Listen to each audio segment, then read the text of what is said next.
God damn. Man, man. What is going on, everybody, man? Welcome back to another edition of NHP, man. This is episode 251 of the podcast, man. Thank you guys so very much for joining us here again on another Friday for your Friday news. And we're going to obviously cover all the news today, but we will be ending with the WWE Royal Rumble 2025 predictions. That will obviously be taking place tomorrow night, and everything is about ready to go for that, and I'm very excited about that. And yeah, that'll be tomorrow night, so we will be live tomorrow night after the show goes off the air with the post-show review. As always, man, super excited about that. And yes, we're excited to bring you guys the first post-show review of 2025, man. So if this is your first time watching, guys, do not know how the show works. Every Monday, we are on here after Monday Night Raw with NHP Unscripted. Every Friday at 4 p.m. Central with the news and for the pay-per-views for both WWE and AEW directly after the show goes off the air with the official post-show review, man. So with all that, if you guys did miss this past Monday's edition of Unscripted, we'll see CM Punk get his WrestleMania main event. That is available for you guys on all platforms. You can find that Apple Podcasts, Spotify, and YouTube, of course.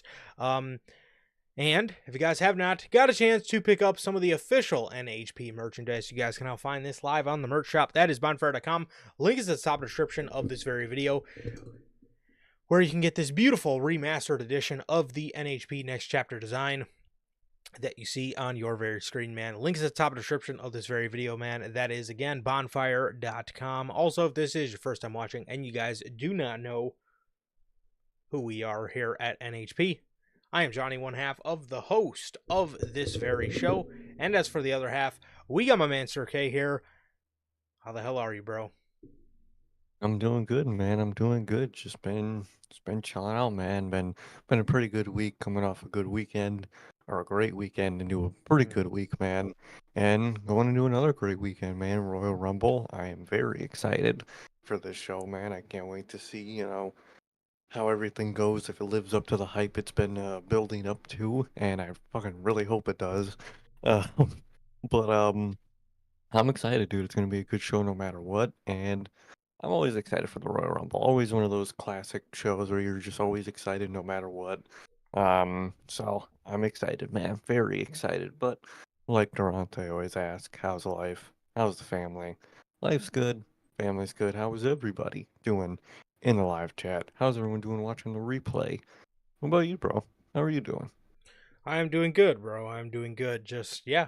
Um, coming down from a pretty fun weekend, and then obviously jumping back into another fun weekend with the Royal Rumble, man. So I'm excited about all that good stuff, and I'm sitting where you are, man. I'm really just hoping they can pull off all the hype going into this Royal Rumble. I'm hoping that they can execute on all that, and we can get because I don't know if you guys remember, man, but the Royal Rumble last year was a bit of a rough show. It was a bit of a rough show, man. It was yeah, like I said, it was a very rough show. It was I don't think it was what people expected. And then I know at the time, or what was I saying? Eventually everything ended up being okay. But a lot of people were very upset about Cody Rhodes going back to back Royal Rumbles, man. It was a bit, I know everybody wanted CM Punk, but if you look at the timeline, he was only a couple months into his WWE run, and WWE, Yeah. he didn't have his saint reputation then. He was building it. He was in the early stages of building it. But now everybody knows him as a saint. Back then, everybody known him as the guy who was probably going to end up getting fired. And it was Hmm. probably going to end up the same way it ended up in AEW. Which obviously things are going great so far. So far so good with CM Punk, and I think I and we're gonna get to it at the end, Matt. I think they trust him enough this year, and I Think think they he's do. going to end up getting that. But I'm excited, man. I'm excited. So yeah, just super pumped, man. Super pumped, and yeah, I'm excited. I hope they can deliver. And then obviously we do have some other stuff on the card with Cody and KO, but I'm really excited for this tag team match, man. I really hope that lives up Mhm. to everything. But obviously we're gonna cover all that at the end. We're going to cover all that at the end. As Durante was asked, I am good. Family's good. What about you? What about you, Durante? Logan, Bell, Gotti. How are you guys doing? Thank you guys so very much for joining us here today for another edition of the news, man. Bell is here. Another week we have to keep her in line, but she is here. She is here. Always great to see all you guys. Always. Yeah, that was a bit odd. Asuka's tweets. It almost, what I gathered was it maybe sounded like somebody was, I don't know, maybe trying to make advances towards her at the airport. At least that's kind of what I gathered from what she tweeted.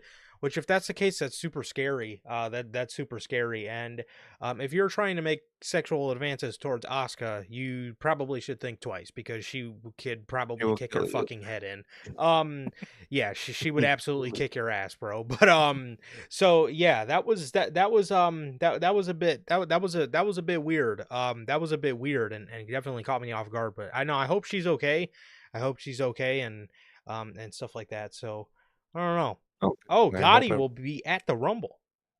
good for you, dude. I hope tell us how the seats look, man, because good for you, dude. Yes, take pictures, bro, and take pictures and post them on social media or send them through DM, whatever you got to do. I'm trying to see, man. I'm trying to see. But no, I hope you have a great experience, dude. I'm excited for you, bro. I'm very excited for you. Very excited for you. That sounds a live rumble is definitely on that bucket list. Oh, fuck yeah. A Oh, hundred dude. thousand percent, dude. 100,000%. This year would have been a good year to go. I guess just not good timing. Um, but Yeah, in terms of venue, Indianapolis is, very close. so close. Obviously. So it would have been nice. But and we were talking about it with Logan the other day, but Lucas Oil Stadium is definitely one of those stadiums I would like to hit, man. Maybe we'll hit it for Mania, dude, but in a couple years. But we will have to see. Um, it's gonna be Gotti's first Rumble. That's awesome. Well, Wow, you've definitely picked a fucking good one to go to. You you definitely, did. You picked a real good one. yes, you definitely picked a very good Rumble to go to, because man, the Rumble last year had so much hype around it, and not only did the booking fail them, but that arena acoustically, never go to Tropicana Field What? ever again. No, it just wasn't it. Yeah. Um. Yeah, I don't know, but I'll tell you, I'll tell you what failed and what is just unacceptable in the IWC is, with a heavy heart, we bring to you guys. It's all right, man. You all right? Okay. Just gotta say it, man. Okay. All right. I'll say it. Um. Big Boom AJ. Big Boom AJ was caught with a a WWE championship around his shoulder, and if it sounds like I'm laughing, these are actually sad. This is me attempting not Very to sad. cry. I Big Boom am. AJ. Go ahead. Go ahead. I need a I'm break. insulted. I'm insulted, man. How can you just wear the enemy's title when Oh my you god. have done work, I guess, for this company? How could you? I actually might be able to fucking tear up on demand. I think I could do that sometimes. Come Big. on. I can. I can. I can do it. I Um. can do it. I just gotta think of sad shit and I could do it, which I'm thinking about Big Boom AJ right now, so. you know, Big Boom AJ was caught wearing a WWE championship, and these fans are absolutely some of the just funniest people on the planet. You absolutely have to love and adore the AEW fans, man. They are so mad at him. and, and it is just, dude, see, this is just so stupid, because people are like, like, this is what the wrestling community is up to, bro. Yeah. This is so seriously why this is why I come on Twitter, and I immediately get off, because I mean, it's so stupid. It's just so stupid, man. It's stupid, but at the same time, it's just so funny how you can be Oh, so so mad hilarious. at this guy for wearing a WWE championship. It's just like, dude. First of all, Like, he's he's a celebrity, okay? He's not going to necessarily bleed AEW like, no. a Kenny Omega. Well, at this point, I don't even know about him anymore. But like some of the, he's not gonna bleed AEW like the talent back there do. And on top of all that, this dude has literally said before he wanted to work with WWE. Like, Yeah, he's a wrestling fan. He wants to work with wrestling companies. He's a wrestling fan, so he's gonna buy the replica title of probably the most famous wrestling title of all time. Like what? It's like getting mad at you bought a big gold replica, you fucking fat mark. Like what? What are you talking about, bro? I like the look of the fucking thing. Like, can I not fucking buy this? no, not to them. No, you literally can't here. It's a crime. You are supporting God knows what they say you're supporting when you buy that title. Yeah, yeah, uh, You're yeah. supporting Vince, really. Essentially, that's Like, I've seen it all. I've seen posts where people say, I think I seen one maybe like a year ago at this point. It was like some dude posted like a picture of him and his family at a WWE, premium live event. And I remember somebody quote tweeted it and said something along the lines of, "So you support sex trafficking?" Like, bro, holy what is wrong? What is wrong with you fans, dude? Like, dude, these fans are something different, dude. uh, They're a different breed of fucking jobless. like how the fuck did you get that out of this dude wanting to take his family to a fucking Family, WWE pay-per-view? they're built to be family events that you go to. Well, not fucking price wise anymore, but at least in Yeah, they terms of the basically they shit. said fuck the family with their They, prices. they Man. said we need rich motherfuckers and celebrities in this crowd. Ain't nobody else coming in this bitch. Yeah, I don't know, man. I don't know. But damn. Gotti, I wish you knew of us during Survivor Series I know. 2023. We definitely could have linked, bro. For Because sure. it's so incredible. That was a weekend, bro. I'm looking at the fucking picture right now. I'm Go looking at it the pic. fucking weekend. Yeah, seriously. Okay. Anyways, Big Boom AJ is the biggest heel in the IWC today. Didn't expect that, but regardless, as we move on to another heel in the community, Tony Khan. We're gonna start you guys off with AEW news today. We got news, obviously, on Tony Khan. We got news on AEW streaming, Grand Slam Australia, some injury news, and then obviously we're gonna end you guys off with the WWE news and the Royal Rumble predictions. But Tony Khan. It is being reported, as per Fightful Select,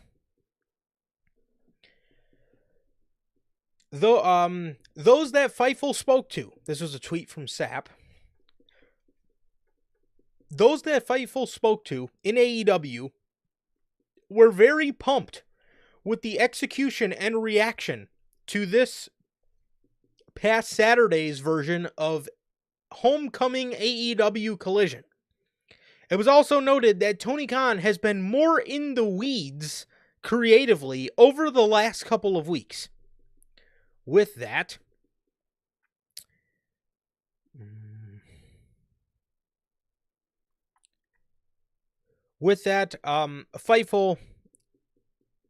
Fightful would also go further in depth, saying despite some creative responsibilities being delegated, Khan is still deeply in the trenches.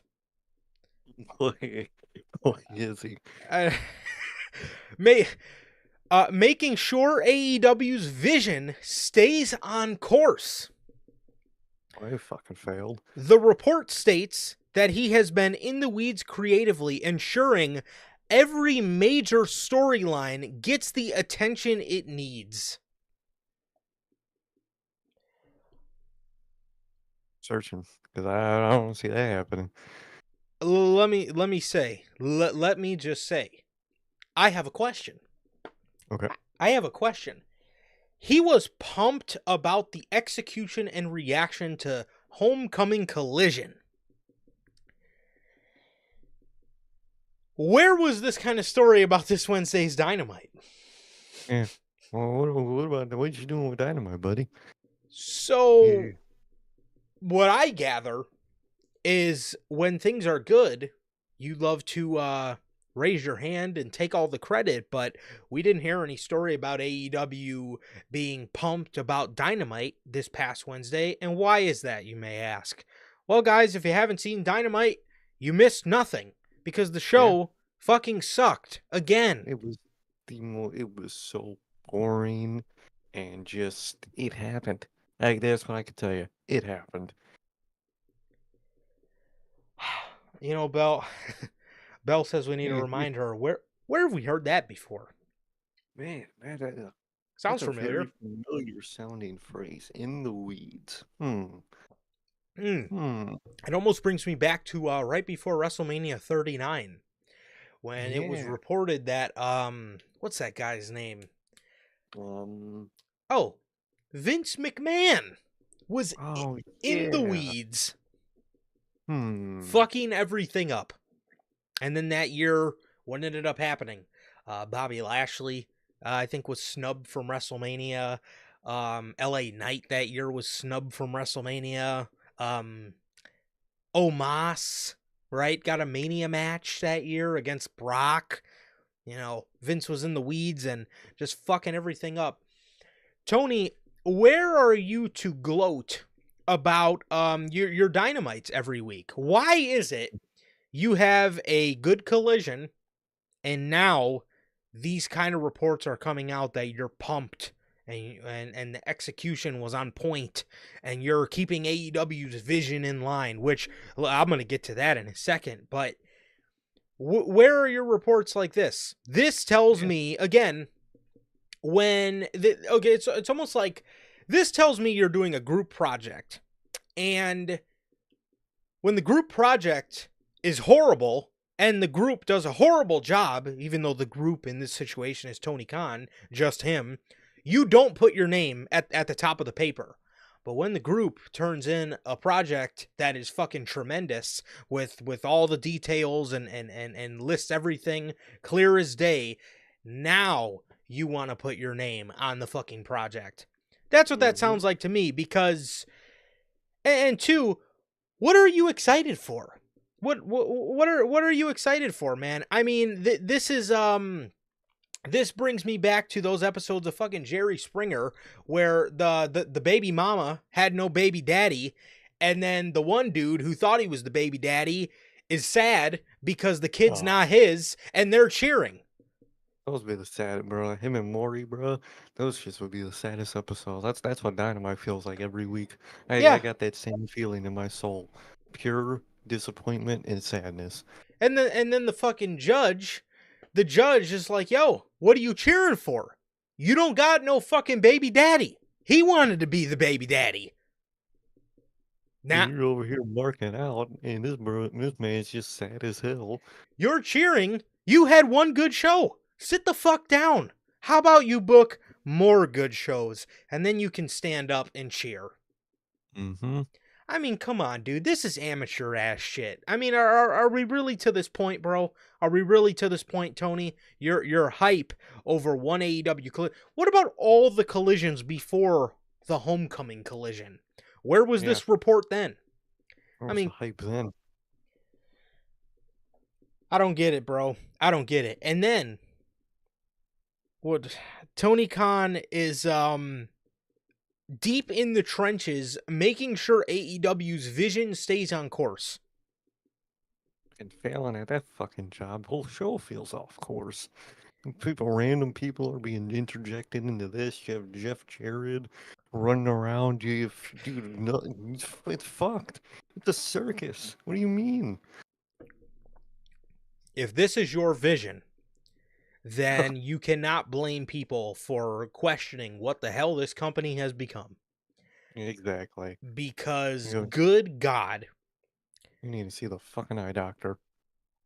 yeah, I mean, this is, man, I mean, you cannot say more, you cannot say more clear as day that one single man has lost the vision more than Tony Khan has lost the vision. If this is your vision in 2025, and if this is what you think is right for the company, God fucking Lee, man. I don't even know anymore. I genuinely don't even know anymore, man, because yeah, I mean, Dynamite, like I said, where was this type of report for Dynamite? Yeah. You don't Where have was it? that I didn't see it. No. because your Dynamite sucks and you know Every it fucking. and you refuse to do anything about it. What what do you even say at this point?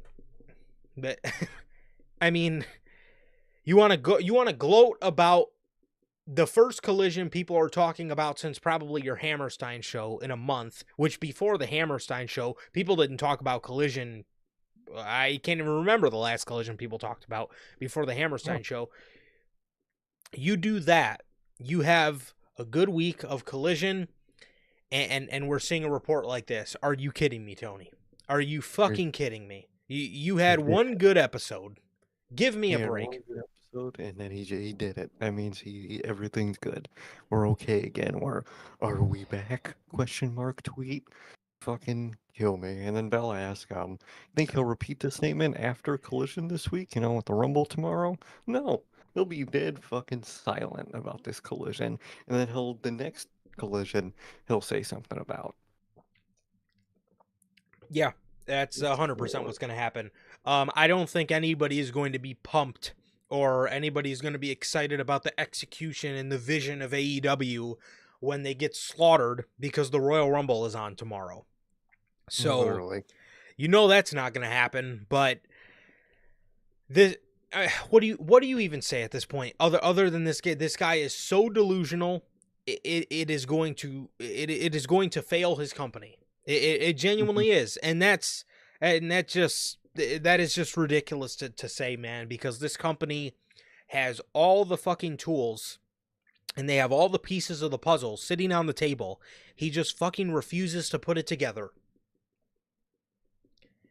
I don't get it. So that's the latest on Tony Khan and his creative. I mean, his death grip or his vice grip on creative continues to be one similar to Vince. Mhm. It's a creative. It's a pen that's he's never going to put down, and ultimately, it's going to be a detriment to his company. Oh yeah. Unfortunately, He's the own detriment to his company, and it's not going to change until someone takes his spot, which in AEW, you don't have the luxury of saying, oh, this person's going to take over when he's done. You just got to wait it out just a little bit longer. Tony Khan, that's his ship. He's the one that funds it. He's the one that fucking does all that. So if that ship's going down, he's taking it with him. yes, and he's moving with the mindset of I fund it, so I run it. So I run it. Exactly. yeah, I mean I mean, again, we hear the and I'm getting to I'm at the point where I genuinely couldn't feel more sorry for a roster ever, because you know these guys you know these guys are sitting in the position that a lot of people were sitting in 2019 WWE. We just heard Seth talking about it on his interview with Chris Van Vliet. He talked about how every week this group of men and women were given um creative that was shit. It was shit, and they Hmm. had and nobody would fucking listen to them, and they just had to go out there and make the best with what they had. And 9 times out of 10, a lot of these guys get the blame for it. They get Yeah. the blame for it, and really, because there are a lot of fans that aren't really smart enough to fucking blame it on Tony Khan, or they're in denial with Tony Khan about the situation. But and that's what I feel in AEW. I feel a lot of these men and women, we all know they're capable of doing good shit and being good storytellers. Adam Page, Swerve, They got the hell, people. even Ricochet used to tell He good tried. stories in NXT. He did. He can. He has it in him. You have the. It's not a roster thing. It's a management thing. It's a creative thing. You have the roster to literally be on par with the other side, but you choose not to. It's your own detriment. Um, you look at people like um again, yeah, I mean, some of the names I mentioned: Adam Page, Swerve, Ricochet, MJF, Adam Cole, um, Will Fucking Ospreay, Kenny Omega. How about God, who? Oh, I was just thinking of him. Of course I lost him, but you get the point. You get the point, man. There are so many people capable in that company of telling good stories, and you know they want to tell good stories, and they're given shit creative every fucking week because their boss will not listen to them. yep. They just fucking refuses because it's his ship, and he's gonna steer it the way he wants to steer it, man. And someone, even if the fans really don't like it, there's always someone he could throw overboard and say it was their fault. Because the fans are just gonna believe it. Jimmy Jacobs, this, CM Punk fucking that, Britt CM Baker Punk, that. Baker, fucking the list forever goes on. And I'm sure within a couple months we'll get another one that was, oh, it was their fault, and now they're gone, so everything's gonna be good.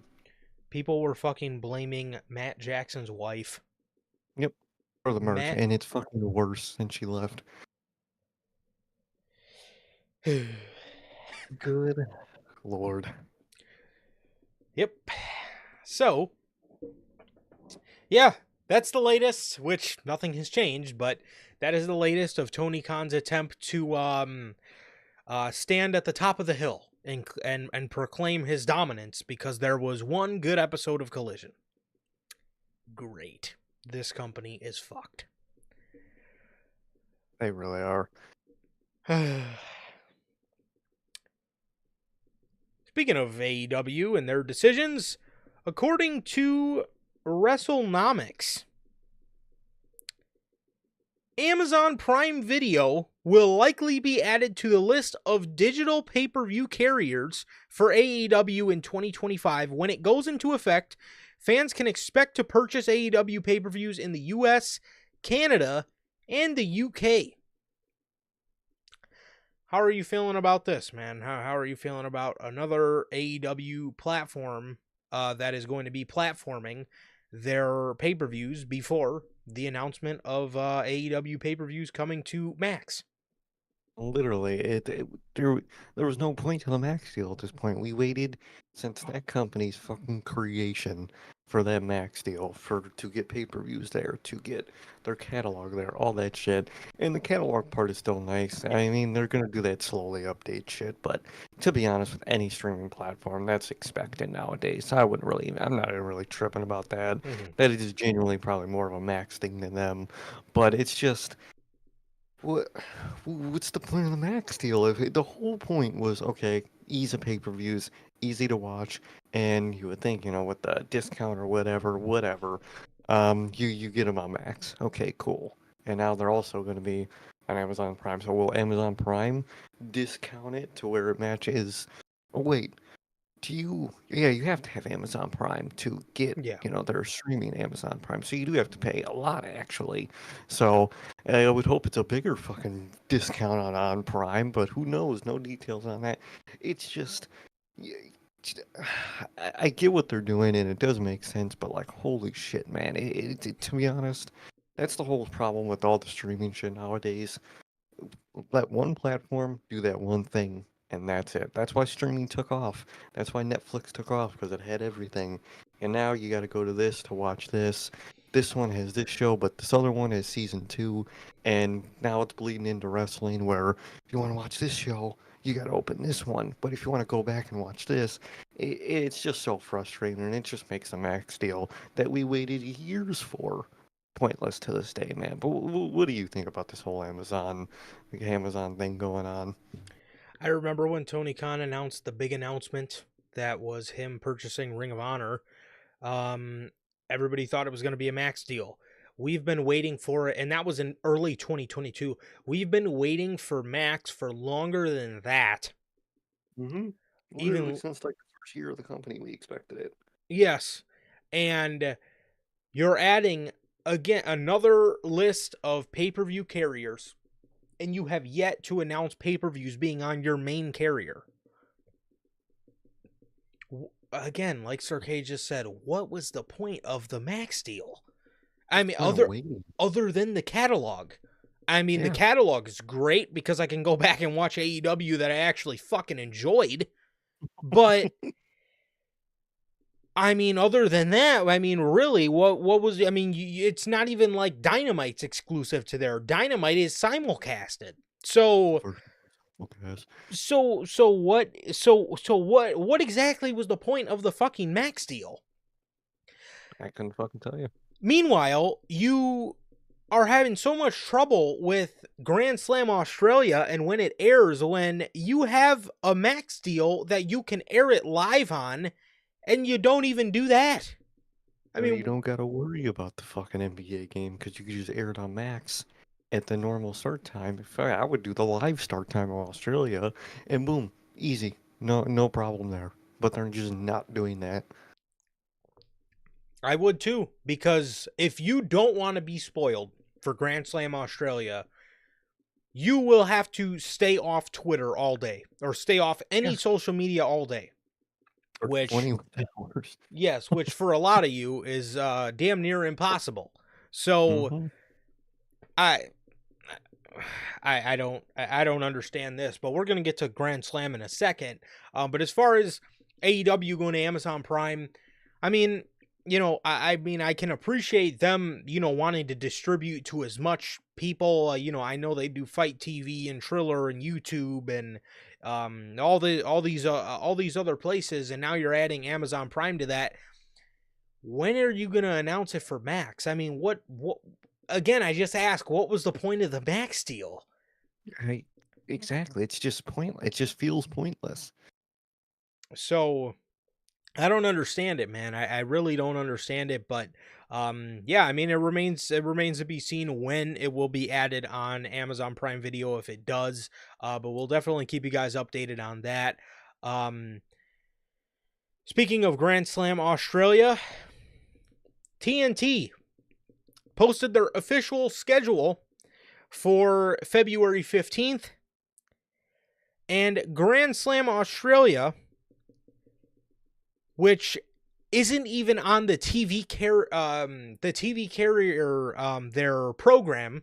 It's not even on the fucking TV program as Grand Slam Australia. It's listed as All Elite Wrestling Collision.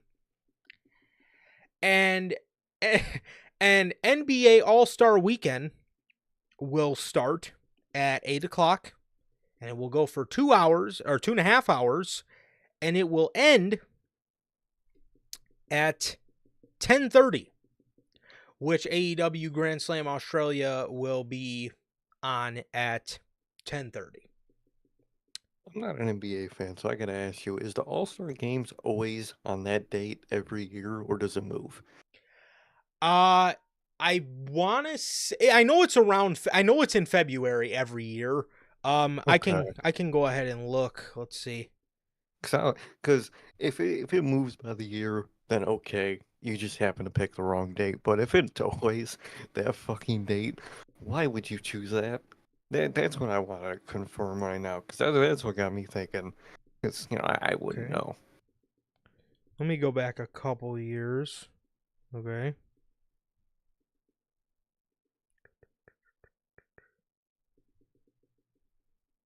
Okay. Oh Oh lord. no. I'm going to go back one more year. Oh no. I'm Okay, about to so give that event. it's always mid-February.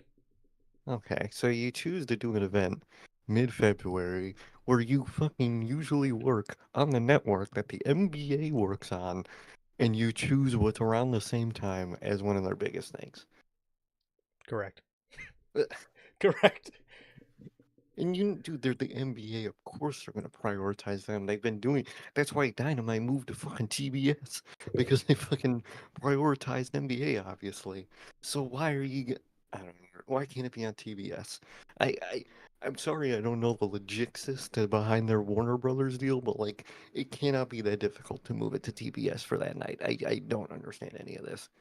I don't understand Warner or Warner Brothers and AEW with Tony Khan is one of the worst combination of businessmen you could have ever came up with. It is so fucked. It 1000% is. I mean, how did nobody catch that? Again, like Like, Sir K said, these guys got kicked off of TNT all those well, I years mean, because of the NBA playoffs. Now like, you are coming up on mid-February, you decide to run a pay-per-view on the Saturday, which you normally do it on Sunday. This time you decided to do it on a Saturday. That just so fucking happens to be the same time every year that that the NBA does NBA All-Star Weekend. And nobody caught that. nobody caught that. No one at all just wait. You know, we should probably this might be a conflict of interest in the future. No, nothing. Everyone just, oh, that sounds like a good date. I'll write it down. Oh yeah, let me just make plans Mania weekend. Let me just write that down. Like what? Ugh, good old. WWE is so on top of that shit. That's why they moved WrestleMania, because they didn't want to Mhm. compete with the NCAA. Like I said, okay, let's move it as far as we can. Get our own weekend. Boom, simple, easy. Homie. Now, Yeah, what I'll fault WWE for is fucking putting WrestleMania on Easter.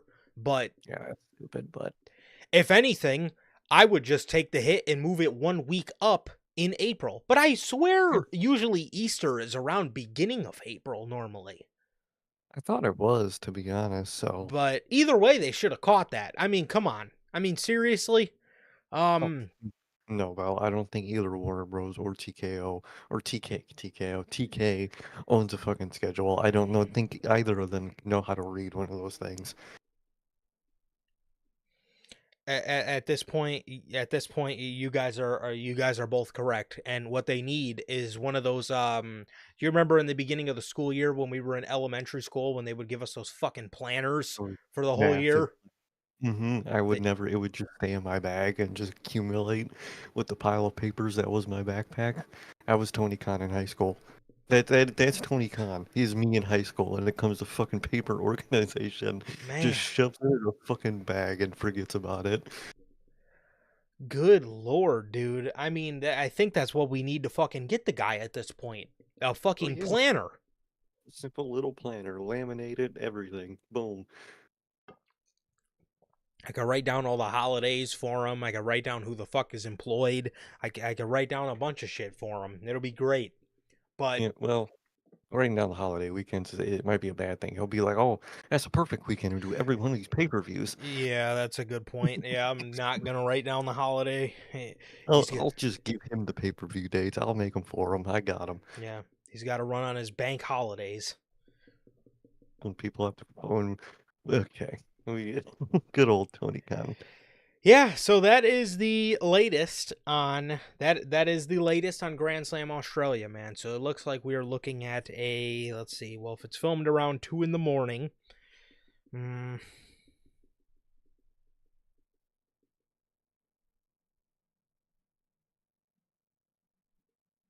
2 in the morning. so we're looking at about a 20-hour tape delay. So yeah. Good God. About a 21 hour tape delay, give or take. I'm gonna, So, I'm gonna have the complete rundown of the show, but fucking like hours before it even shows up for us. oh, 100%. Lord. I'll probably have my whole list of notes ready to go. I'll, And the I could show isn't probably do even. play-by-play commentary when the watching the fucking show. Yeah, probably. I can Good do all the B lord. rolls. I know what shots they're going to go to next. I know what they're going to announce next. But, I already know all the Excalibur fuck-ups. yep. Oh, 100%. I'm gonna have to hear Tony Schiavone talking about Ricochet was wrestling with scissors in his pants. I'll know about all of it. So, you know, Someone with scissors in his pants. Let me land on my ass. yeah, Oh, I got some scissors in my pockets. That sounds. we will get Okay. to it. I love taking my AEW commentary notes, man. Oh, Where did good he get those lord. scissors? Were they in his trunks? We'll get to it on Monday, but good God, No, somebody save they me. were up somewhere else. Fucking, they were up somewhere else, Tony. Yeah, you fucking take.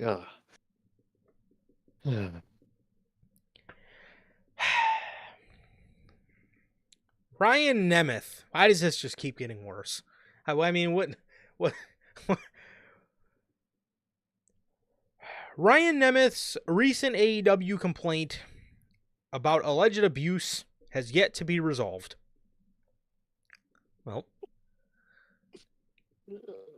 in late 2024, Nemeth revealed that he filed a formal complaint with All Elite Wrestling alleging abuse from CM Punk, which was also taking issue with AEW management for failing to respond to any incidents in question. While speaking with Bodyslam.net, Nemeth revealed his issues are yet to be resolved. That will, he says, that will probably go on for as long as things go on for. It is by no means resolved in any way at all. But I hope it will someday. I'm very confident that it will be, Nemeth said. I hope it will be one day. Well, yeah, typical. I mean, what do you even say at this point, dude? That's exactly what I expected. Fucking got a legal case and they still just are ignoring it. Just don't care about it. That is just this Great. company is so fucked. They are so fucked. I feel so bad for that whole fucking route. Well, half of them, all the ones that are actually like passionate and not just fucking scamming Tony Khan. Even though I don't blame them, I feel so bad for them because they are sitting on a boat that's just getting fucking hammered with cannonballs, and they're just not doing anything about it. Yeah. Yeah. Yeah. That's The a worst great part way to is put those it. are their own cannonballs. They're fucking. You know how like it goes out the side of the boat? They turn them around, so they're just shooting inside the boat. Because holy shit, that is just fucked. Good lord, it's still not resolved. I hope it gets resolved someday. Well, we have one more piece of AEW news, and it's still not good news. This is just a. I think that's all the AEW stories for today too. And they're all bad. Um, Powerhouse Right. Hobbs. Powerhouse Hobbs was pulled from last night's AEW Dynamite as a doctor reportedly would not clear him. He Ah, here was we go. he was originally planned for a brawl with Big Bill in a continuation of their collision segment. Mm. This sucks for Hobbs because he just came back from an injury not too long ago. He's been feuding with the Learning Tree and Big Bill, and that's and if that's not No, already a yeah. fucking nightmare, then Mhm. now you get hurt again. That sucks for Hobbs, and I wish him the best, man. I really do. I hope all goes well. I hope it's something light. I feel like it might be something light because they were still like doing the playback on that on Wednesday and shit, and, like hyping it up. So I'm sure it's not too crazy, which I hope not. But I just hope everything's good because that shit always fucking sucks, man. Definitely, man. And then our I guess another piece of news not really associated with either company. Dark Side of the Ring. Yeah. Dark Side of the Ring is officially returning for a 6th season, and it officially returns on March 25th. Nice. We have another 10 episodes on here. We have the first one, Hell in a Cell. That's interesting. I wonder, is it the Fiend and Seth Rollins, that fucking horror that they put on, or I wonder what that's about. I think it's the Mankind one. Oh, well, it should be the With the Fiend and Seth crazy. Rollins, because good lord, that was a Yeah. dark fucking day, man. I want some ones, dude. Yes, that would be very cool. But no, the Mankind one obviously makes sense. Big Van Vader, It'll be a interesting sad one, probably. for sure. Tony Atlas, Mm. Ludwig Borga, Oh. Billy Jack Haynes, Hot Stuff, Eddie Gilbert, Superstar Billy Graham, Daphne. Oh, that That one's gonna should be be sad. interesting. That's gonna be the crier of the fucking season. Yeah. Superstar Billy Graham should be pretty good as well. I can't lie. Mhm. Um, the original Sheik Mm. And Muhammad Hassan, that one Oh. should be very interesting. I know he's like a high school principal now, but Oh wow. that one should be very interesting because I obviously, everything, they were, you know, they were gonna. I think he was supposed to face like Taker at WrestleMania, and then like 9/11 happened, Wow. and they like completely like fired him. So that one should be Oh interesting. God. That one should be Oh, very interesting. never heard of that story, but that's gonna be Oh, very it's yeah, it's a good one. I can't wait for you to see it. I know like bits and pieces of it, but yeah, I know yeah. I know his story is very interesting. So those are your 10 episodes for season 6 of Dark Side of the Ring, man, and I am very excited about all those, men. Are there any in particular that interest you? The Daphne one I know is gonna be really sad. The one you just mentioned, I'd have no clue. It's always the ones that I've never heard of or like have no clue, which always end up seeing some of the best of the season because I really just you go into those so blind, and half the time you're just so caught off guard. Yeah. But there's a lot of like lesser known stories in this one for like the older stories, but I'm very interested to see how this goes. I like those ones a lot, so I'm very excited for the season. But what about you? Which ones are you looking forward to the most? Um, Muhammad Hassan for sure. For sure. Daphne, I know that's gonna be a huge one. Superstar Billy Graham, I'm very excited about.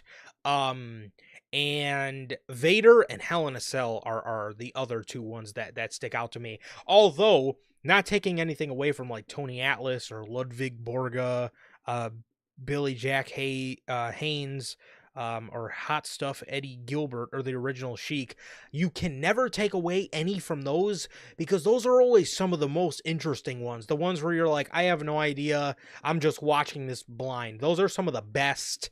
Like, Hmm. because I would say I knew nothing about that time when WCW, I think it was, went over to North Korea. I knew Knew nothing nothing about about that. that. That shit was so insane to watch. I was like, oh my God, this happened, and I didn't know about this. Yes, or there was a couple of them too where I remember the one where like they said I think it might have been Gino Hernandez. They said that like the mafia came to get him, and obviously they like found him like shot on his couch. Like it's always those ones where you go in and you're like, oh, I know nothing about such and such, and then by the end of it you're like, whoa. Or the Oh, one, think it was the one where like Vince Russo like put together like a shoot brawl and all the guys were like boxing with each other or whatever. That was another one. That was another really good one. It was the Brawl for All right. episode. Yeah, there's so many. That one about that, I think I forgot the name of it. That like extreme Japanese wrestling company, where it was Onita Yeah. running it, and then the other guy, and then the other guy ended up, taking himself, out because the Yakuza was after him or some shit. Crazy ass shit all the time. Those unknown episodes are some of my favorite, dude. So I'm excited. Yes, and that's always one of my favorite things to do is usually, me and you sit down a pay-per-view weekend and just binge like Watch half of them. the season or most of the season if we can, and it's always just so fucking mind-blowing. I think we still I have think we still some got two. from Yeah, I was going to say Yeah, I think we still have some from season 5 to watch. So, I think we do. I think we got two left. I I think believe so. so. But I'm excited, dude. I love that show. So always love to see it get renewed and seeing new episodes, man. Yes, and I'm glad it did not go away because I remember a couple of years ago It they took almost did. they took a break because WWE was trying to like buy Vice or whatever. But yeah, Get their own show, which they ended up getting their own show, but gladly didn't end up replacing Dark Side of the Ring. definitely they're gonna have to do one about AEW Rampage. Oh, dude, those AEW ones eventually are going to hit, bro. uh, I need it. I I need don't them want to now. see him. I don't want to see him. But good lord, it's not looking good. I want to see that shit. I don't, dude. I hate seeing this company like this, bro. I fucking hate it. Oh, I hate it, but I mean, Their episodes are gonna ultimately, hit like crack, though, bro. I mean, you got a point. dude, seeing the silhouette of fucking Oh my god. CM Punk lunge, dude, I need that shit now. Well, to go from a dark side of the ring to a bright side of the podcast, man, W Energy. W Energy is an energy drink loaded with vitamins and nootropics, formulated to improve focus without the jitters. W Energy is a clean formula that is sugar-free, 0-calorie, free from fillers and artificial colorings, with 150 milligrams of caffeine per serving. Man, you can get your W Energy products today with the link below and code NHP at checkout to save yourselves 10% on your next W purchase, man. So shout out W, as always, the official sponsor of what we do here at NHP. Thank you, W, as always, for sponsoring your boys. Really, thank you guys. Let's tell you guys, try W, whether you gotta stay awake and stay focused while watching Dynamite at work, working out, no matter what. It'll keep you awake and focused, so try some W. Definitely, man. You need something to keep you up during Mercedes Moné versus Yuka Sakazaki. Then you can get yourself some W. The main event of Dynamite. The Good main Lord. event. Kill me. All right. Well, moving over to some WWE news. Let's start off with some hot, man. Let's start off with WWE 2K25. All right. Well, 2K25. We do have okay, here we are. Now that I got everything queued up. First, we're going to start you guys off with the cover art for 2K25, man. And that is voila. All right. Here are the 3 cover arts for 2K25. You can see the normal version on the left. So it's Roman Reigns. Obviously, you see Paul Heyman praying to him in the bottom right there. And then it's a giant PNG image of his face in the background. Very nice cover. Very nice cover, man. This one obviously doesn't really come with too much. It obviously comes with the pre-order bonus, and otherwise this is just your standard edition of the game. However, your pre-order bonuses, I believe it is rumored that it is going to be the Wyatt 6. They are going to be your playable pre-order bonus. It's either a rumor or it's already announced. That's what I heard, but the version in the middle is the Dead Man Edition. The Dead Man Edition comes with a My Faction Undertaker 90s card. Undertaker from 1990. A My Faction Mattel Elite Greatest Hits Undertaker card. Post-launch content that still does not have a release date. A usable urn. Brother Love as a manager. And a Undertaker 95 mask. I'm assuming that is going to be a part of the island, which we'll get to all that here in just a second. Yes, so your Seasons Pass includes 5 post-launch DLC packs. There will be a Wyatt 6-pack. There will be a Wyatt 6-pack that comes with the Seasons Pass for My Faction cards. So you'll be able to get all the Wyatt 6 on My Faction. You will also be able to get in the island a Uncle Howdy mask and a Nikki Cross mask. Okay, the Bloodline Edition. Look at that cover. Oh my God. Beautiful. The roots of the tree, and then Sammy's there too. Love that. Beautiful. Yes. Sammy, Heyman, Fatu is on the cover. First year, bro. Not even a year into the company. Fucking goated. We got Bell using our lingo. She said the Bloodline one is fire. It is fire, It is Bell. fire. Mm-hmm. However, yes, Fatu is on the cover, bro. Not even a fucking year into the company. And not even just him, but Tongaloa is on the cover, bro. Tongaloa is on the fucking cover. Infamous, man. He is, yes, he is infamous, and he is on the cover. And then his brother, Tamatonga, is on the cover as well. The Bloodline edition is the highest ranked edition for this year's 2K. Um, the Bloodline Edition gives people a My Faction Elite Roman Reigns and Jey Uso Mattel Elite cards.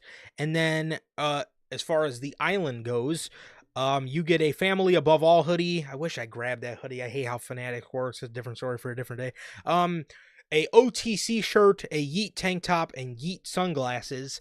There will also be a WrestleMania 41 pack with the WrestleMania 41 arena, My Faction content. There will be a Rock My Faction Nation of Domination card, and yeah, that will be that, and then there will be a Bloodline showcase. So these are your covers for WWE 2K25, from Standard Edition to Deadman Edition to the Bloodline Edition. I love the Bloodline Edition, man. What is your favorite cover this year? I feel like I know the answer, man, but what is your favorite cover out of the from this year? Obviously, to me, the answer is the Bloodline edition, the final edition, the tree and the roots and everybody there, man. I'm glad everybody was able to make it to that cover. Sammy, Solo, Jacob, Tonga Law. Looks great, dude. The whole root thing, it's the tree. I think it looks great. I think it looks phenomenal. You know, I got my gripes of Taker being the other special edition, man, but the cover visually does look nice, Yeah. so I can't really harp on the cover. In the basic cover looks good too, always, man. So no bad covers this year, man. But that Bloodline edition one has an incredible cover. But what about you, man? Which one is your favorite cover? Well, I like it so much. I think I may have to bite that $130 Ooh, because I really am fucking with that Bloodline edition, bro. That is fair. that is one of that is one of my favorite covers of all time for a 2K game. I will have to say, the past couple years they have fucking killed it with the I kill covers. it with covers. Mm-hmm. I remember those Cena ones, dude. God, amazing. Those Oh, Cena ones were oh, great, bro.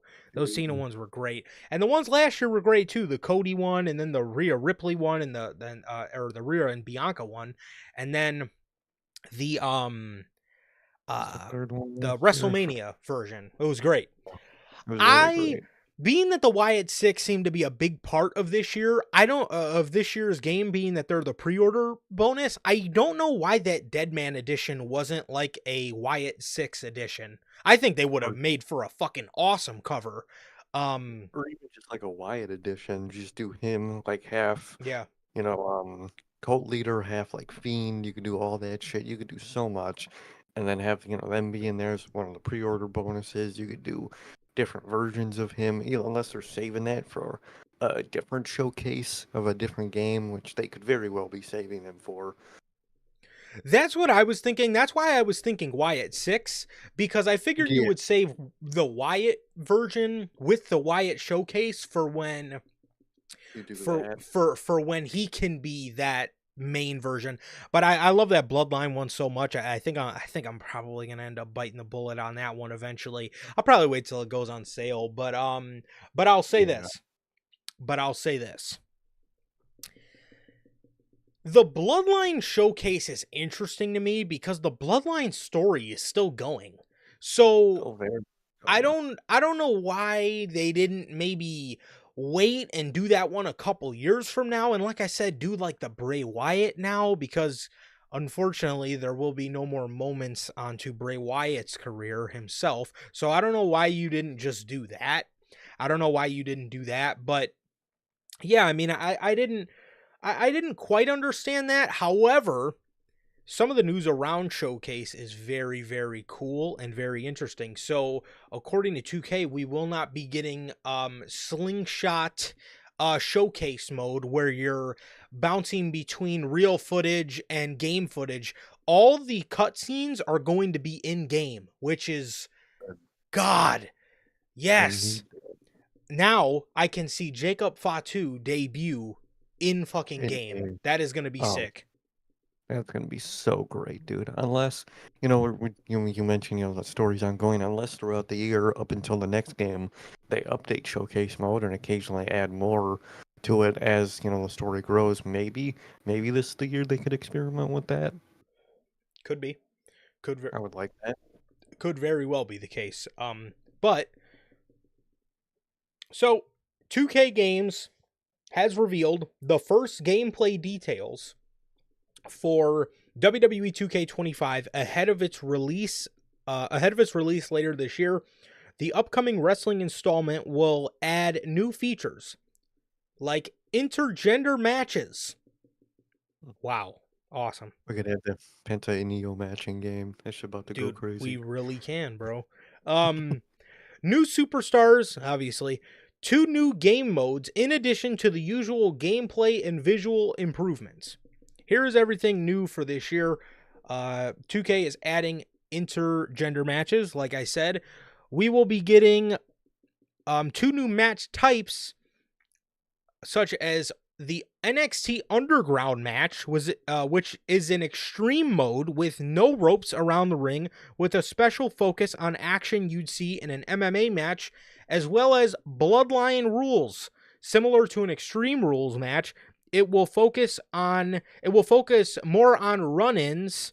Both players on both sides can summon up to 3 allies, which turns to a personal 1v1 match into a large 4v4 fight.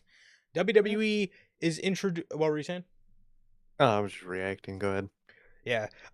So WWE 2K25 introduces the Island mode.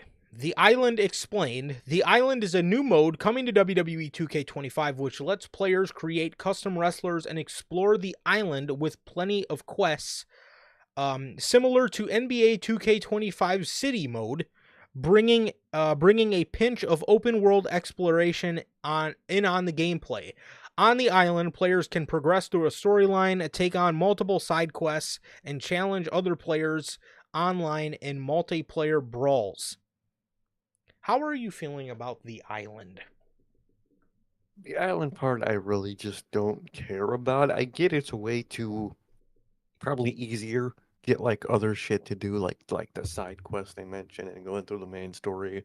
I'm sure it just adds just extra time, play time onto the game, and it probably does make it easier to do like side stuff. But and I get it. It's a Bloodline edition, so it's the island and whatnot. But I just hope they don't like start to over focus on that. I think this year could be the test, see if it works. If you got to tone it back a little, you could do that. But I'm very cautious about it. I don't mind it. I just hope they just don't go over their heads with it in the future, man. But what about you? What do you think about the island? So I didn't buy 2K25. I NBA 2K25. I haven't bought an NBA 2K since I want to say 22. Just because the game sucks nowadays. It's not the same at all. However, I did like City. City nowadays seems a little bit weird. I believe there's like go-kart riding and shit in there. I like the City because I like being able to, ride around on your skateboard and go buy your player clothes and ride to practice and all this type of stuff. I do like that.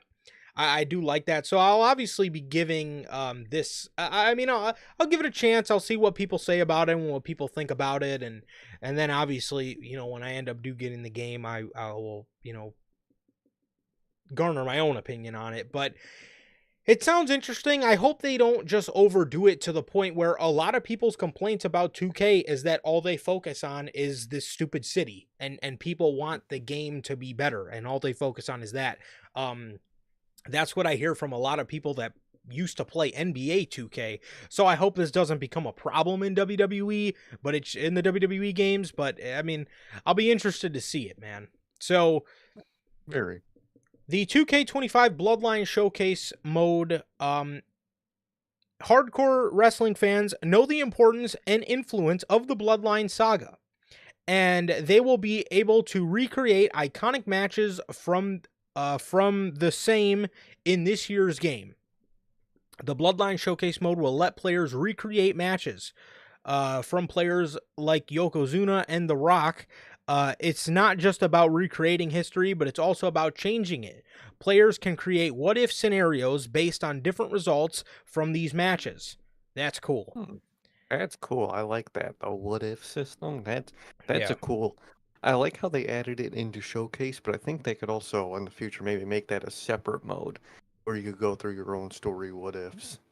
Mm-hmm. A But thousand that sounds. percent. I like that. I like that a lot.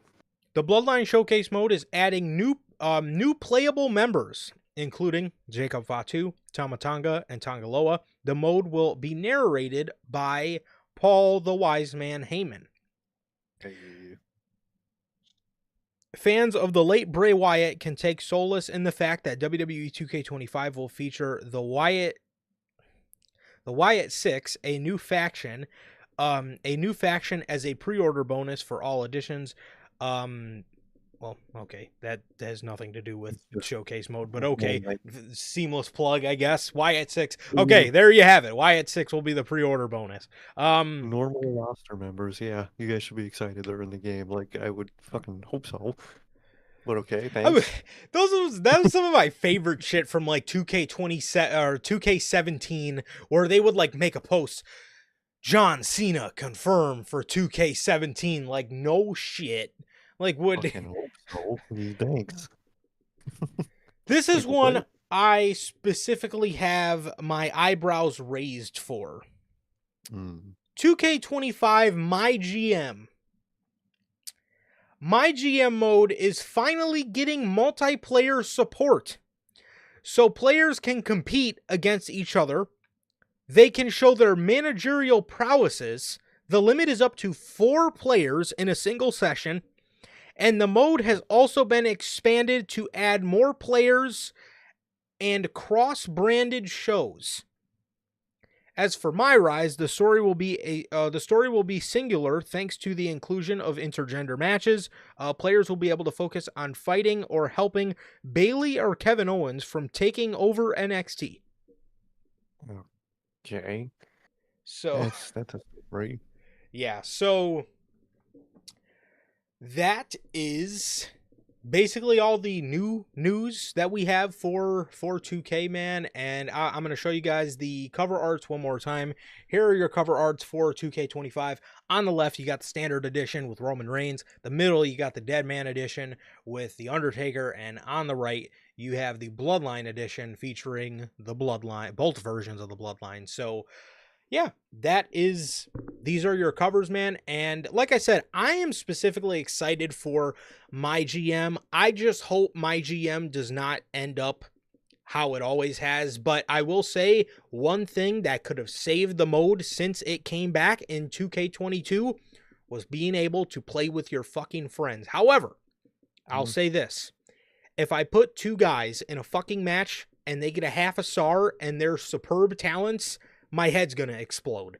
However, hopefully that won't happen again because I have a very traumatic experience from putting Nakamura and John Morrison in a match back in 2K22, my GM, and they put on a fucking half-star match, and I deleted the mode, and I never touched it ever again because you cannot tell me those 2 guys are going to have a half-a-star match on any fucking planet. So I hope they fix that, and I hope they fix their whole, system of people having certain styles, and you have to have the Yeah. same style to have a good match. Other than that, the only thing other than My GM that really sticks out to me this year is the Bloodline Showcase, man. I'm very excited for that, and I'm excited to see what they come up with, man. And then the underground match and the intergender matches and the Bloodline rules sounds very cool as well. But what were some things that stuck out to you most specifically about this year's updates and all that with 2K? A lot of things stuck out. I thought I saw on that official play page that there was also 2 more matches announced.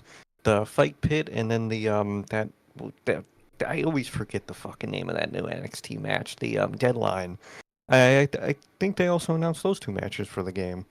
Hmm. At least I believe so. I thought I read that, but I'll have to see. But overall, it's very intriguing this year. Obviously, in terms of an excitement for a 2K game, you always got to be cautious. Can't just drive into the intersection. You gotta look both ways when getting excited for a 2K, man. But this year looks very interesting. I like the showcase mode. I like obviously Bloodline story, awesome. But the aspect of a what if scenario system, I like that a lot. Um, my Rise is always fun. And then GM mode is very interesting. I really hope they get it right this year, man. But looks very interesting this year, and they're adding a lot of good stuff. And it seems like they're overall taking a good direction, man. So I'm very intrigued this year, and very intrigued to see how it goes, man. But what about you? What's your excitement level, and what do you think about everything this year with 2K? Um, I'm obviously a bit weary just because of it almost just seems like every year they disappoint me. But I do have the eyebrow raised for that online my GM, because for as bad as the mode is, you would be shocked to know what playing online with your friends can do for a game mode. Also, another thing that's interesting is they're talking about a lot of online concepts when 2K online servers are some of the worst servers you can possibly go on. I mean, I Oh, remember a they're couple the worst. I remember a couple years ago on the PS4, me and Sir K would play and 2K19, and we would try to play online in tag team matches and tornado tag matches and go against other people, and they would immediately before the match, before the fucking bell even rang, we would just immediately get the notification that we're fighting CPU because the servers crashed every single Yeah, match. So that's a bit every time. interesting, but like I said, you would be surprised what the magic of just simply playing a mode with your buddies can do for a game mode. And maybe it'll make GM mode bearable. Maybe it fucking will, but we will have to see. Um, and I'm very interested to see with up to 4 players is very interesting, because we could definitely make that happen, and maybe just maybe me and Sir K can hop on Notorious Heels Gaming for a um my GM run. So hopefully it just doesn't fucking suck, man, because I swear to God, if I put Ilya Dragunov in there with Jacob Fatu and they put a fucking half-star match on, my head's gonna Lose explode. my shit. I'm going crazy because that just ain't right. But It's not. very interesting, and it's always a slippery slope when fucking getting excited for 2K. But Yeah. it looks like they're doing good stuff this year, so we'll see how it goes. Yes. Also, too, I think the internet might have catfished you, because I am not seeing anything about a fight pit or Oh the damn, deadline those match. fuckers! God Dude, damn it! I'll never forget. I want to say it was 2K19 with War Games. Somebody Oh, they put got it us. somebody put it on Instagram, like War Game. Somebody modded it, put a screenshot up on social media, and was like, War Games is coming to 2K19. I was so excited. Opened the game up, I threw it in my console, waited for it to download or whatever, and I raced so fast to play a fucking War Games match just to find out that it was a modded, and I was heartbroken. But yes, no fight pit yet. No fight pit yet, and no deadline match yet. But we are getting bloodline rules and the underground match. So yeah. Bloodline rules. I've never seen a match like that where I'm sure you could select the people running in to help you, which is very cool and very different. These match types they're finally building up fun match types that aren't fucking 4 different matches. So I'm Yeah. glad they're slowly building like a large catalog of different matches. And if my GM really is still really this bad, I hope that they end up taking universe mode, because I could work with an online universe mode at this point. I could do that. Um, Hmm. but if my GM really is still that bad, 2K for 26 should definitely look into doing an online universe mode, because, yeah. But Almost definitely. that's the news on 2K, and like I said, I'm gonna keep the eyebrow raised, because it is going to be very interesting to see what happens with all that. And like I said, I am just stoked for an online GM mode, man. I think it has a I think it has a lot of potential, and it is up to them to deliver on it. So Yeah, that's the fucking name of the match, the Iron Survivor. Always forget the name of that goddamn match, but I'm dead. it probably is going to be the next year's big new match added. Probably, and it's a cool concept. I like it. I like it a lot. I I like like the that match. penalty box and all that stuff. Mhm. It's cool. So, all right. Well, well. Speaking of wasted potential, Logan Paul. According to ESPN, the Logan Paul versus Jake Paul event on Max is not a fight. It is a reality series.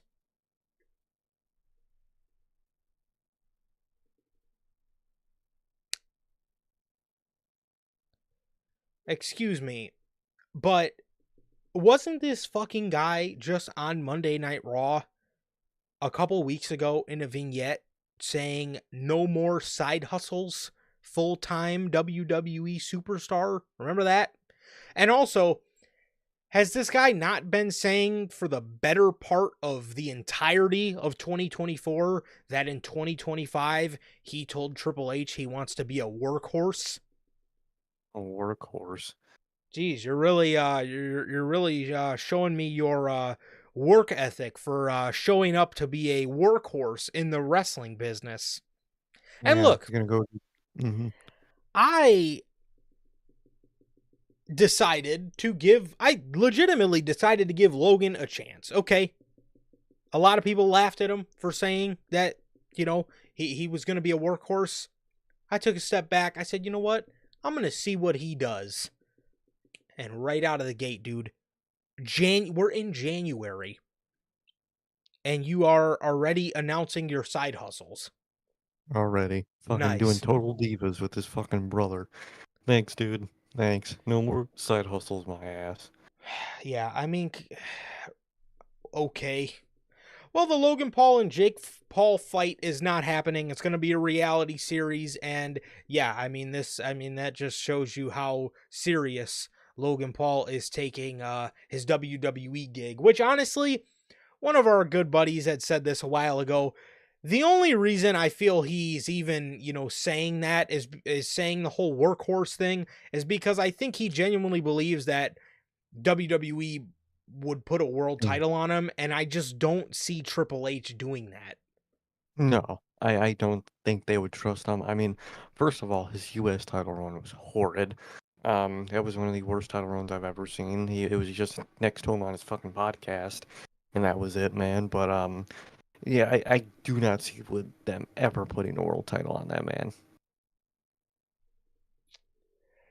Yeah, I should have known. Well, but Yeah. look, no, I 100% should have known. You're absolutely right. But I tried to give him the benefit of the doubt and say, okay, let me see what he does. Let me not write him off immediately. And here you are, Well, bro. Here you yep. are. So it's not necessarily shocking, but again, tried to give him a chance. No more side hustles, right? He even said it on WWE television himself, and here you are. Come on, bro. It is what it is. But I mean, at the end of the day, it's fucking Logan Paul. I mean, it's not the biggest letdown ever. So yeah, that's that. That is that. And yeah, Logan Paul and Jake Paul is not happening. Instead, like Sir K said, he is doing total divas with his brother. Literally. So never fails with that guy. No, it does not. Okay.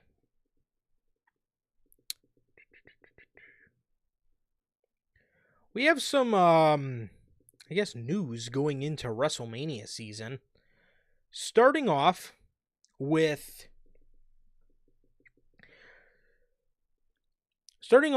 a report from PW Insider. They state there has been a lot of talk about Liv Morgan and Raquel Rodriguez getting a push as a tag team leading into WrestleMania. Uh, It's something. Uh, how do you feel about this, man? Do you want to do you want to see Liv and Raquel get pushed as a tag team going into WrestleMania, man? I don't think I want to see any of the fucking women on the roster pushed as a tag team going into WrestleMania. I would like the women's mid card titles to be pushed going into WrestleMania. How about they think about the titles they I don't know just added and the people they got to build up with those titles that are new and need to be built up. I would much rather them focus on that instead of like we said they should. This is why they should have took them away when they did the mid card titles. Useless tag team titles, man. So they want to do a tag run, which even just a non-title tag run from those two just sound not fun. But just you got so much more in that women's division you got to focus on. This is literally bottom list of priorities. But what about you? What do you think about this and these WrestleMania plans? Yeah, I mean, I understand that they like, Liv It's did good. good stuff, Hmm. with her women's title reign, and she told a great story throughout all that. And obviously Raquel's just there by association. But they, you know, I mean, it's if it happens, it happens. I guess if they get pushed as Yeah. a tag team, I mean, I don't really care to see much of the women's tag teams. There's not really a lot of women's tag teams that I care to see, and I can't necessarily say Liv and Raquel were one of them that I wanted to see pushed. So I mean, it is what it is. I mean, it's interesting to see, and if they get their hands on the tag titles or whatever they got going on, I guess it is what it is. So that's yeah. I mean, that's that. I guess. So. Speaking of more interesting WrestleMania news, um, per Fightful Select, Rhea Ripley versus Bianca Belair has been discussed for WrestleMania 41 in April. This is a bit odd. But what do you think about this, bro? How do you feel about this this match being discussed now? I'm sure it's been discussed. I really don't think it's gonna happen, but obviously it's something they're always gonna talk about. They could do. It's two of their biggest and favorite women. Obviously, they're gonna think about putting those two against each other. Um, I think we're more likely still gonna get Bianca and Jade, and then Rhea doing what she's doing. But it could be possible. But I feel like they're just brainstorming now, and I feel like that's more of a future match. I don't think we'll get it soon. But what about you? Um, uh, it would work, but you would Hmm. have to do a couple things. Yeah. Bianca would have to turn heel because you can't turn Rhea Ripley heel, and I think Bianca is just a fire heel. I mean, we've seen it before. So Mm-hmm. I think you'd have to turn Bianca heel, and you would have to get the Jade match out of the way before WrestleMania because let me tell you, Jade Cargill versus Bianca Belair is not a WrestleMania match. That sounds like a WrestleMania bathroom break, and that sucks to say because Bianca is Bianca. Exactly. Jade is just not that good to the point where she, you know, deserves a one-on-one WrestleMania spotlight against Bianca Belair. I just don't see that. As for Rhea Ripley's opponent, it was discussed a long time ago. We brought to you guys in new, not a long time ago, maybe like a month or 2 months ago, that she was earmarked for a huge role at WrestleMania. This is pretty fucking huge. This is like Sir K said, this is their two, two of their favorite and biggest women. And I think this would be great. Mm-hmm. I think this would obviously be great. I think they would tear the house down. This would be probably a match of the year candidate for the women. Probably a match of the year candidate in general. So Bianca, like I said, you would have to do those kind of things first, and I think that would really make this work and really gel all that much better. I think these two would be great against each other in a babyface and heel capacity. Like I said, you would just have to get that Jade stuff out of the way. because obviously you're going to have to tell that story. And I know a lot of people, want to see that on WrestleMania, but that's just not a WrestleMania match. That is going to be what Bianca's been doing for Jade her whole time in WWE. That's going to be an all-time carry job. Hmm. That's exactly what that's going to be. And that, if you ask me, quite frankly, is a waste of Bianca Belair at WrestleMania if you did want to use her in a huge capacity like that.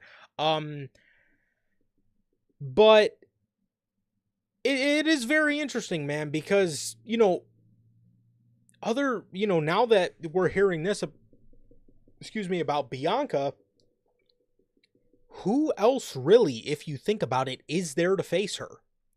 Yeah, I could think of, a Roxanne Perez, but is it too early for her? Probably. I would say. A lot of people, we're hearing a lot of AJ Lee rumors. I don't really Oh, see that's that because Rhea's mega over. You bring AJ back, she's obviously not going to get booed. Jordan Grace is another interesting option. Could you do that? Should you put her on the main roster? Now we're hearing Bianca Belair's name in the middle of that. So it is very interesting, man. It is very interesting to see. And there's obviously a lot of names it could be, man, but it could very well be Bianca. I could see that, but it's again, you would just have to, and I would be, and obviously there's EO too. A lot of people want to see EO versus Rhea Ripley, and I think that would be a great match. There's so much you could do. And again, I mean, tomorrow night starts the ride. So hmm buckle up, we'll see. and it's going to be very interesting to see who does what. But I'm very intrigued to see. And it's very interesting that now we're hearing a name like Bianca Belair in that conversation to face off against Ripley at Mania. So I am intrigued, man. I will say I will be on the edge of my seat tomorrow night for sure. Pretty But yeah, much. that's that. That is that, but I'm very interested to see how all this is gonna go. Yes, which the whole Bianca and Jade thing, um, I wish it could have been Bianca, but like Belle was saying, they kind of did write Bianca Belair off, being that she did get attacked while Bianca was in the ring. So it Yeah, obvious, it's tricky. It's tricky to it would be tricky to book around that and make Bianca a heel because I didn't do it at this point, even though she should have been. I don't know. I just think they're going in a weird direction. definitely, and I think it's gonna end up being Naomi, but where does that Where's go? that lead? She's Yeah, what do you just do after all that? she's just gonna She's gonna beat come back. Naomi, and then that's it. I Exactly. guess. I'm like, okay. Then her and Bianca are just back to being buddies. I mean, I don't know. It's just I don't Weird. understand. But speaking of WrestleMania, according to Fightful Select, to the surprise of nobody, Tiffany Stratton versus Charlotte Flair has been discussed for WrestleMania 41 in April. No way. Wow. No way. It's not like this was the plan at Money in the Bank when Tiffany won the fucking briefcase. Yeah, and I know a lot of people want to see, somebody new win the Royal Rumble. I think we all Don't be know who it's gonna be. surprised if I know we all want to see EO or Jordan Grace or Roxanne. You could throw whatever name you want. AJ Lee. You could literally throw whatever name you want there. Do not be surprised if Charlotte Flair wins the Royal Rumble. I wouldn't really be surprised either. What makes this scary? According to WrestleVotes on the Backstage Pass, Charlotte Flair's presentation has been decided on and will feature her as the top girl they're going Hmm. with, playing into the Flair family legacy. Creative is heavily considering Flair winning gold sooner rather than later upon her return to WWE. Why? What does doing go? What does her winning? How does that help the company and the division? It doesn't. It helps her legacy, of course, obviously, but it doesn't do anything positive for your company. I'm sorry. No, it doesn't. And what let me ask, why must everybody go through these loops with Charlotte where she has to beat you first and then put you over? Which, I I, mean, it's nice that she always ends up putting them over, but like, why does everybody have to? Why does everybody? I mean, we went through this with we already went through this with Rhea Ripley, bro. Why must we go through this with Tiffany Stratton, where she has to lose and then go into obscurity for a little bit while Charlotte, reigns the division for the fucking 17th time, and then just for Tiffany to come back and end up beating her? Why can't these people just beat her? Because it's we're okay. not in You're 26 exactly. You're uh, I don't get I it. don't even know. No, I have no clue. Dude, I, I don't know, man. I don't know. This is something that really scares me because again, this is something we go through with Charlotte every year, every fucking time, and this is why people don't necessarily like Charlotte, is because her gimmick is just winning championships. Like, you can't do anything else other than win a championship.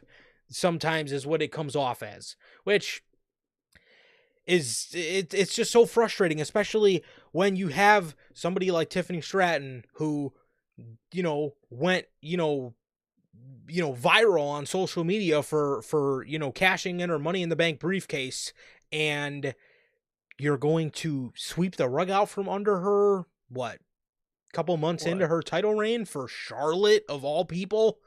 Come on does that now. do? Exactly. I don't get it. I don't understand it, but we all know what's gonna happen, and that's just unfortunate, man. That's just annoying.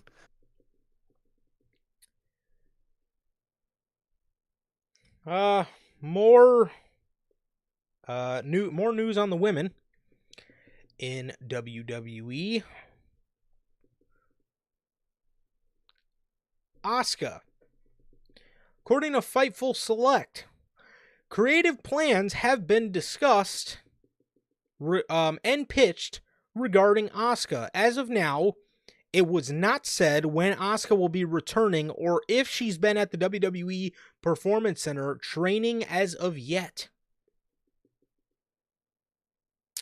How do you feel about this? And where do you see them slotting Asuka into, all of this all of these, I guess, just uh Man, interesting slots going into Mania? Because it is minus Tiffany Stratton and Charlotte Flair for the, and obviously Becky and Lyra for the women.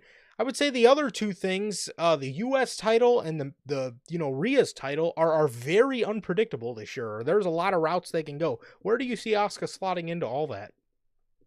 I don't know if she really will slot into much of Mania this year. I don't know where they could, but it's again, it's one of those things. Every time we talk about Mania, I don't really know for the most part. They could slot her in anywhere.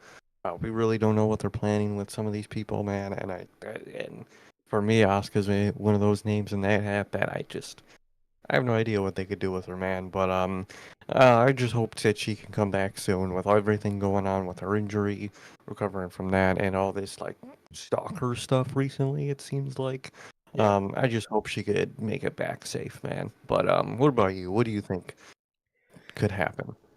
Yeah, honestly, right now, man. I mean, if you look at the landscape of Mania, she's obviously not going to SmackDown to go fight for the U.S. title because that's where you know Chelsea and or sorry, that her group is on Raw still. So obviously, I assume you keep her over there, and obviously I don't see her fighting against Rhea Ripley. So I could very well just see you know Asuka sitting out this Mania or doing some random multi women tag team match. I can see that. Is what I see being the case. Um, yeah, I mean, in all honesty, man, yeah, that's what I see being the case for Asuka this year. So it's good that they're pitching things and they're getting ready to get her back involved with the creative, and it's good that she's healthy and stuff like that, and hopefully she gets what she's got going on right now solved. So yeah, that's all that, and Yeah, I hope we can see Asuka back soon, man, because I definitely miss her for sure. No, I really do, and I hope everything's going well for her. According to the Wrestling Observer, WWE and Alexa Bliss are far enough apart that people are not expecting a deal to be made. Which obviously we brought to you guys last week that she was supposed to debut in San Jose and she was going to debut or re-debut with or doing something involved with the Wyatt Six, and that is not the case anymore. And it looks like they were going through some contractual issues, and it looks like they have not gotten better. It looks like they may have gotten worse. So, yeah, they are, again, like it says here, far enough apart. I thought we were going to be seeing her in the Rumble this year, man, but I guess it looks like that's not the case anymore, which sucks, and I hope they can get everything resolved. No, that does. That stuff always sucks, and I hope both parties can get what they're looking for out of, whatever contract they're gonna have to, write up. So hope everything goes well between those two parties, and hope we see her back soon, man. For sure. More news on the women's division. According to PW Insider, Dakota Kai has been pulled off the road. While the issue is not 100% confirmed, it was said that Kai got hurt during her tag team match on Raw. One person spoken to believed it may have been through the bump she took on that missile dropkick. Ooh. Dang. Kai is not backstage at tonight's Raw on Netflix, and or this past Monday's Raw on Netflix, and there is no word on whether or not the issue could keep her from being at the Royal Rumble this weekend. Damn. That sucks, dude. It She sucks. can't get a break, bro. It's one of those people that just can't get a break with injuries, man. And I just hope everything goes well with that, because concussion, that stuff's always can be any time frame. It could be a few weeks, a few months. So I hope all goes well, dude.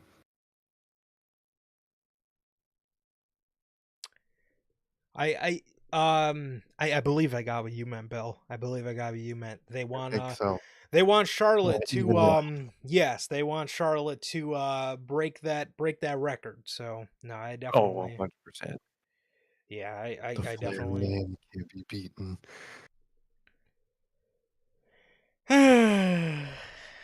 Yay. Never fucking it. What number is she on? 14, I think. Yeah, 14 fucking I think this will be. 27, I don't know. Something Honestly, I like think this that. is gonna be either 15 or 16 for her, I believe. So, good lord, Yep. never Well, fails. it never does. Yes, but back to Dakota Kai. Dakota, first of all, that sucks knowing that she got hurt on that dropkick bump, because I remember watching that dropkick bump and I was like, damn. Mm-hmm. Because it looked brutal.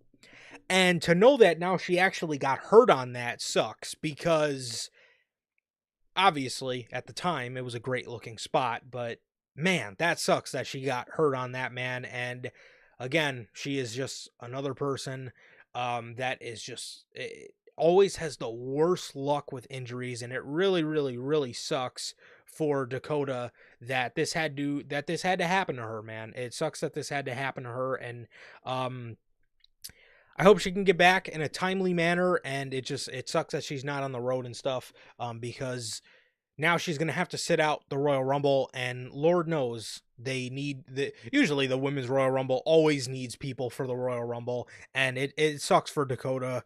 And again, I hope she could get back soon, because she's missed a lot of time with injuries during her tenure in WWE, and it sucks to see her miss more. So, It really does, man. It sucks to see her miss more, and I just hope all goes well.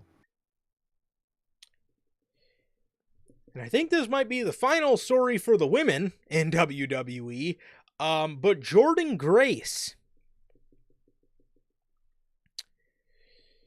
Where are we? Okay. According to PW Insider, at Wednesday's WWE Town Hall meeting, Nick Khan officially acknowledged Jordynne Grace has signed with the company. Khan said that WWE has high hopes for Jordynne and what she will bring to the company. I'll tell you what I hope she can bring: a hot shot to the main roster, and I am throwing my name in the hat. And I said this to you guys in private a couple weeks ago, but I think if you're looking for something for Jordynne Grace to do at WrestleMania, Jordynne Grace versus Chelsea Green for the Women's United States Championship, I think would be a great slot for her. I think that'll be perfect for her. Jordynne Grace is very menacing. Mm-hmm. Chelsea Green is very girly. I think their dynamic would be fucking brilliant. I think it will. Yes, I think their dynamic. I think Chelsea being like scared of Jordynne Grace because she's a very menacing woman, I think that would just be great television, and I think they could do great stuff. So I think they could do a lot with that. Yeah, and Jordynne Grace would look pretty fucking dope with that women's US title. So yeah. Oh, she definitely would. She fits the idea of a US champion so well. She does. She does. So I like that. I like that a lot. I like that idea a lot. I'm very excited for Jordynne Grace, and I think she's gonna have a good career, man. I think she is. Please hotshot her to the main roster. Oh yeah, do not no NXT for her. Let her skip NXT for the love of God. Yeah, she's main roster ready. She doesn't need. She doesn't. You know, she doesn't. She's did some stuff in NXT and she's worked TV in Impact, so she knows how to look at a hard cam. And you know, I'm sure it's a lot different in WWE, but I'm sure it's not anything that's too hard for her to learn. So no, exactly. It's not fucking. It's not that bad. AJ was able to do it, man. So yes, let's get her on that main roster. Carl Anderson never worked in WWE. When he came in alongside Luke Gallows, it was easy for him to learn too. So Jordynne will be fine. Literally. But I'm excited. Absolutely. Stoked, bro. Speaking of that same town hall meeting, according to PW Insider, WWE pushed Penta at Wednesday's WWE Town Hall meeting and played a reel of his WWE Raw appearances. It was noted that while Penta has wrestled in the U.S. in the past, WWE sees something truly special in him while bringing up his social media engagement. According to Chris Featherstone, WWE reportedly has big plans for Penta at WrestleMania. He is scheduled to have an impressive showing at this weekend's Royal Rumble, as per the report. Let me take a pause on Penta real quick. I keep forgetting to say this on the podcast, but I want to throw my name in the hat. But they did not name him Pentagon Jr. And I'm throwing a prediction. Rey Fenix is going to be named Phoenix. Fenix. I think because they did this to Hanson. No. They did this to Rowe. You know, when he was, he was Raymond Rowe. He was Raymond Rowe. I think they're going to just be Penta and Phoenix. I don't think I can see that. We haven't talked about Phoenix in a while, and I keep fucking forgetting to mention that. But I've thought that ever since Penta debuted.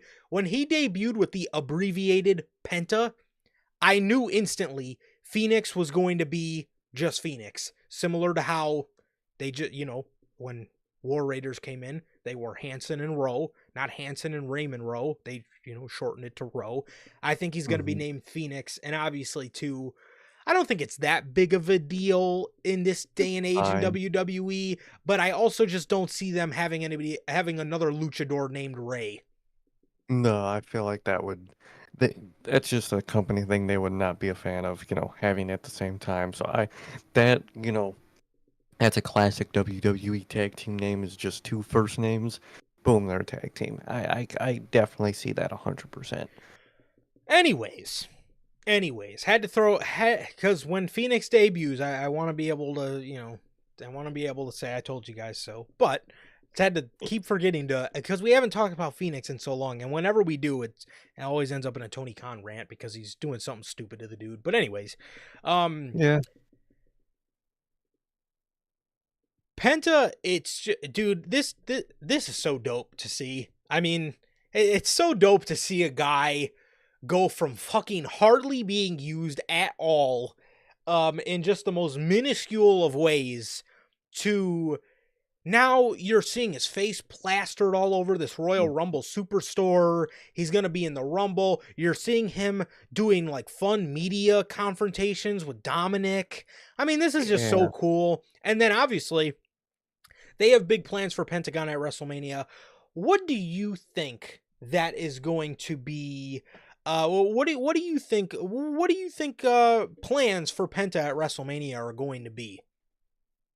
After Monday Yep. and that little backstage Yep. confrontation, I think it's going to be Braun Breaker versus Penta. If there could be a multi-man match in there somewhere in that like configuration, or it could just be the one-on-one. But no matter what, he's gonna be trying that IC title at Mania, whether it's a one-on-one or some multi-man match with a bunch of like those guys in that circle.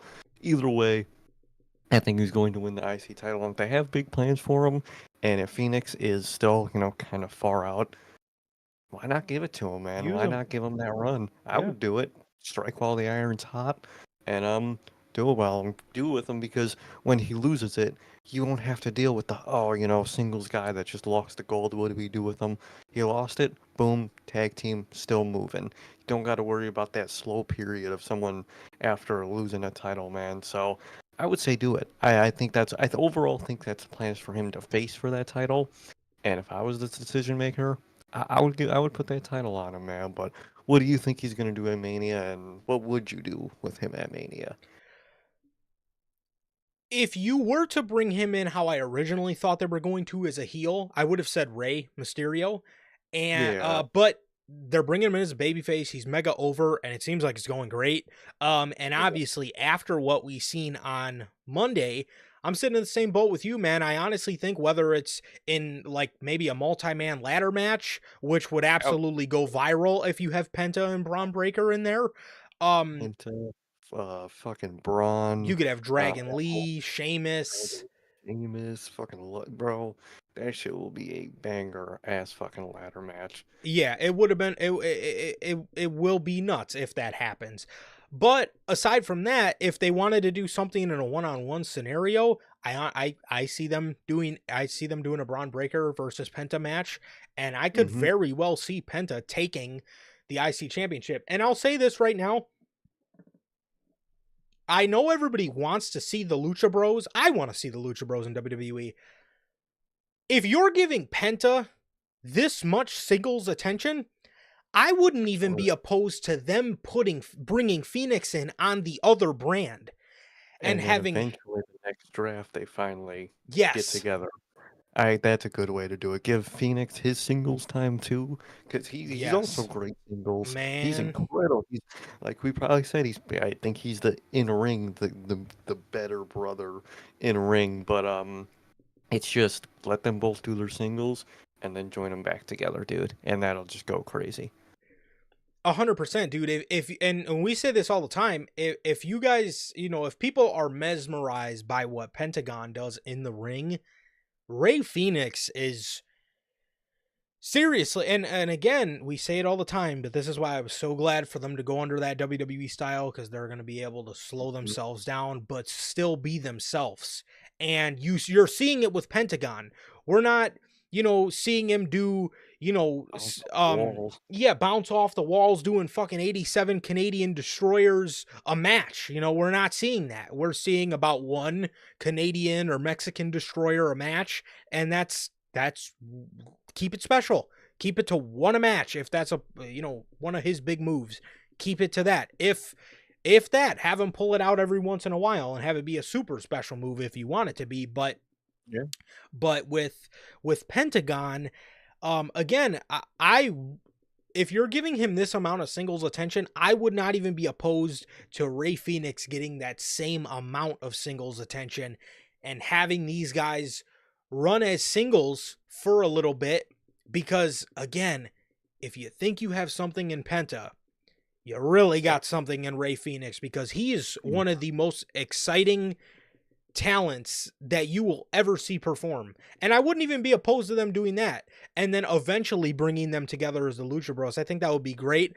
But no, man, this is just so awesome to see. What I would do at WrestleMania, personally, I would do the one-on-one match. I would do Braun versus Penta. I think that would be tremendous. I think that would be tremendous, and I think, I think that would be great. But I also think a multi-man match, for maybe a ladder match for the IC title, would work as well.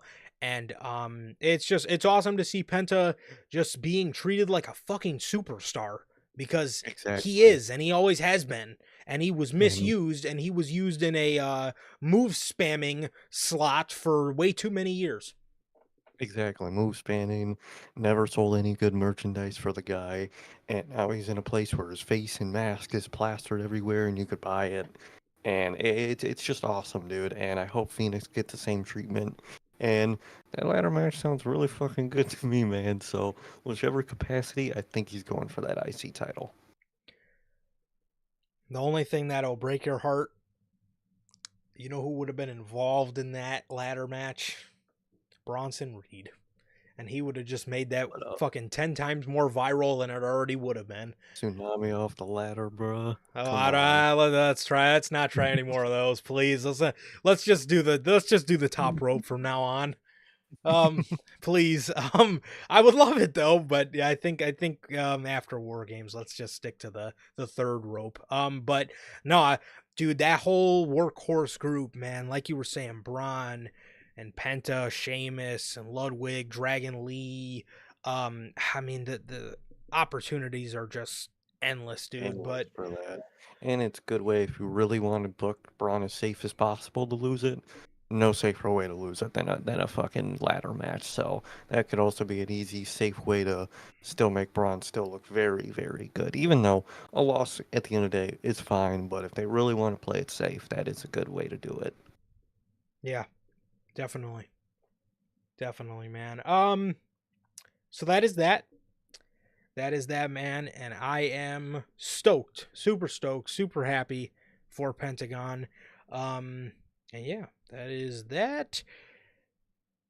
Moving back here to some injury news. JD McDonough.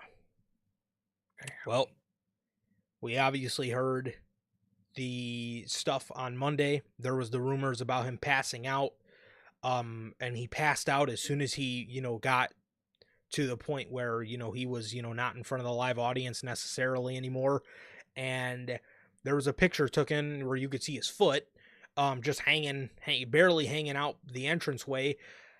Nobody knew what the problem with JD McDonough was. Nobody knew if he was injured or maybe he was winded or what exactly happened. Things have been made a little bit more clear, as JD McDonough has revealed that he suffered several broken ribs and a punctured lung during his World Tag Team title match on Raw.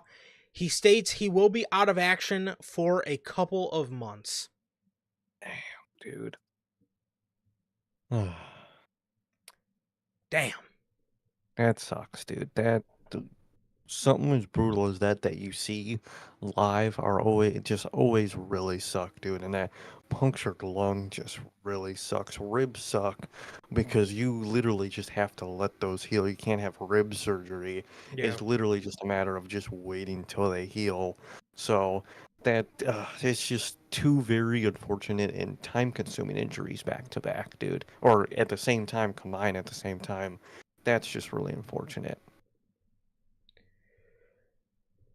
It really is, bro. It really is, man. And it was a very scary spot. It was a very scary spot. And obviously everybody was a bit, everybody was very worried for him. And it sucks to know that, he actually was injured out of that. So it does suck, man. And I wish him a speedy recovery. And that is just very scary, man. But we've been saying it before everybody else did. Everybody started saying it once he got hurt. But we've literally been saying the whole time, man, JD McDonough is great, and he needs to be Mhm. taken a hell of a lot more seriously as a talent, because he's so fucking good, man. He's so good, and it sucks to see shit like this happen to him. It really does. Stuff like that is truly the worst, man. I hope when he comes back they really do value him, and it's not just one of those, oh yeah, we'll value him when he comes back. I really hope they do, and they could do a lot. You could do a lot with Finn in the meantime, have him come back at the same time. Maybe Finn's in a much better position than he is right now. Maybe JD feels some type of way. You could do that, something like that. You could do a lot with that in the future. You have the time now, unfortunately. So you unfortunately were given time. Use it to your advantage. Triple H was always good with that in NXT, Yes. using unfortunate things to his advantage. This is your time. Do something with do some great stuff with Finn. Let him build up to let JD come back, and then you could have a whole list of opportunities there, man. No, absolutely, man. Absolutely. So, moving to some more injury news. The Wyatt Six, Uh, according to Fightful, those spoken to within WWE claim that there is an injury-related reason preventing the Wyatt Six from being on programming after being moved to SmackDown. Damn, Uh, Another never bump in the fails. road, and the road has been very fucking bumpy already as it is. Oh, they taking some rocky ass gravel mountain roads with these guys, man. Fuck. You are not fucking lying, bro. Good lord. Good fucking lord, man. I mean, this sucks. This absolutely sucks, man. This absolutely sucks. And again, another another bump in the road for the Wyatt Six. It doesn't state which member is injured. Either way, it's not good. And either way, I hope we can get these guys back on television. Hopefully doing something meaningful with their time on SmackDown whenever they do get over there, man. And I'm interested to see what happens with them.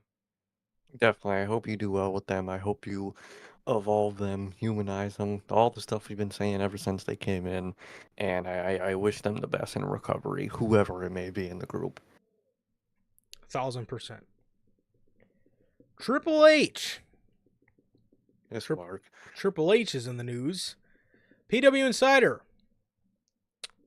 brought to us that Triple H will headline the WWE 2K25 Hall of Fame.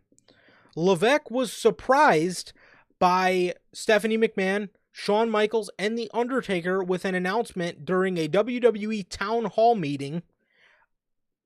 Levesque was completely caught off guard and got very emotional. Which obviously since then, WWE socials have posted everything. There's like a vlog up of Michaels and Taker sneaking into the headquarters, and there's that viral video of Triple H like turning around because he like has no fucking idea why Shawn Michaels is coming out, and Uh, but they really did. It was so he had this weird look on his face. He like turns around like hmm? huh? um Like, what the fuck?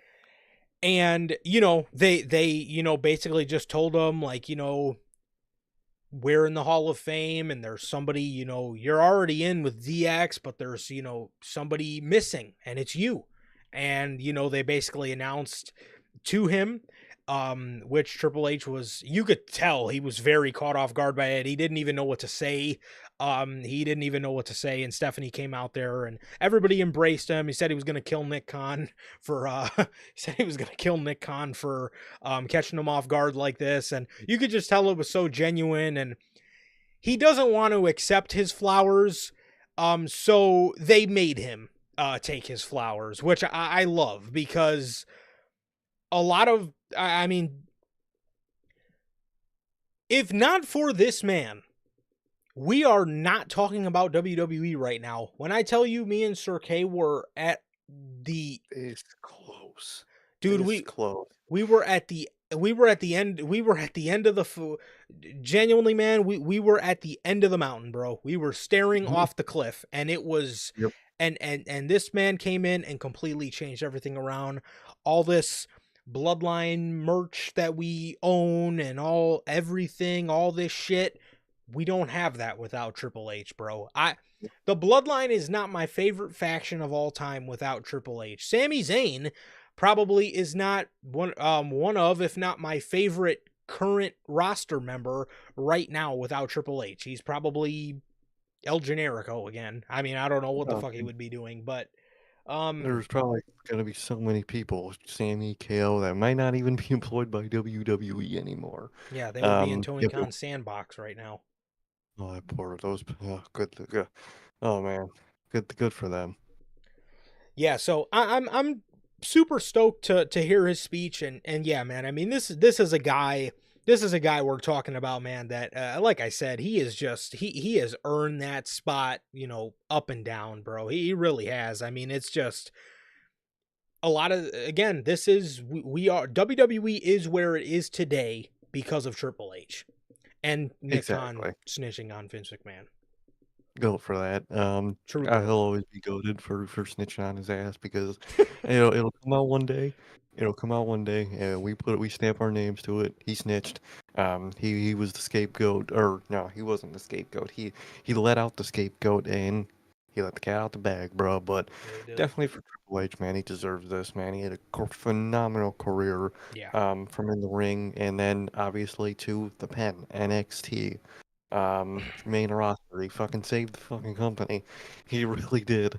So it's incredible. Obviously, we got our problems with his booking now and then, but Yeah. that's just how life goes. But man, he's produced so many great memories in wrestling for me to watch, dude. The whole, like I said, NXT. I could just say those three letters, NXT. That's enough of it. Um, Everything on the main roster, Bloodline, Cody. Sammy, all this KO stuff, everything, this whole circle of everything. Um, it's because of him, dude, and I'm very glad he's getting this Hall of Fame this year, and good for him, man. And I think and he deserves it, and that speech is going to be very entertaining. I already know it is. It is. It is, man. And speaking of NXT, before we get to our last story, Corey Brennan of Fightful revealed that sources spoken to within NXT state that each month there is expected to be 2 tapings a month on the road for the Hmm. NXT brand. Several sources spoken to can see more dates outside of Florida coming up in the future.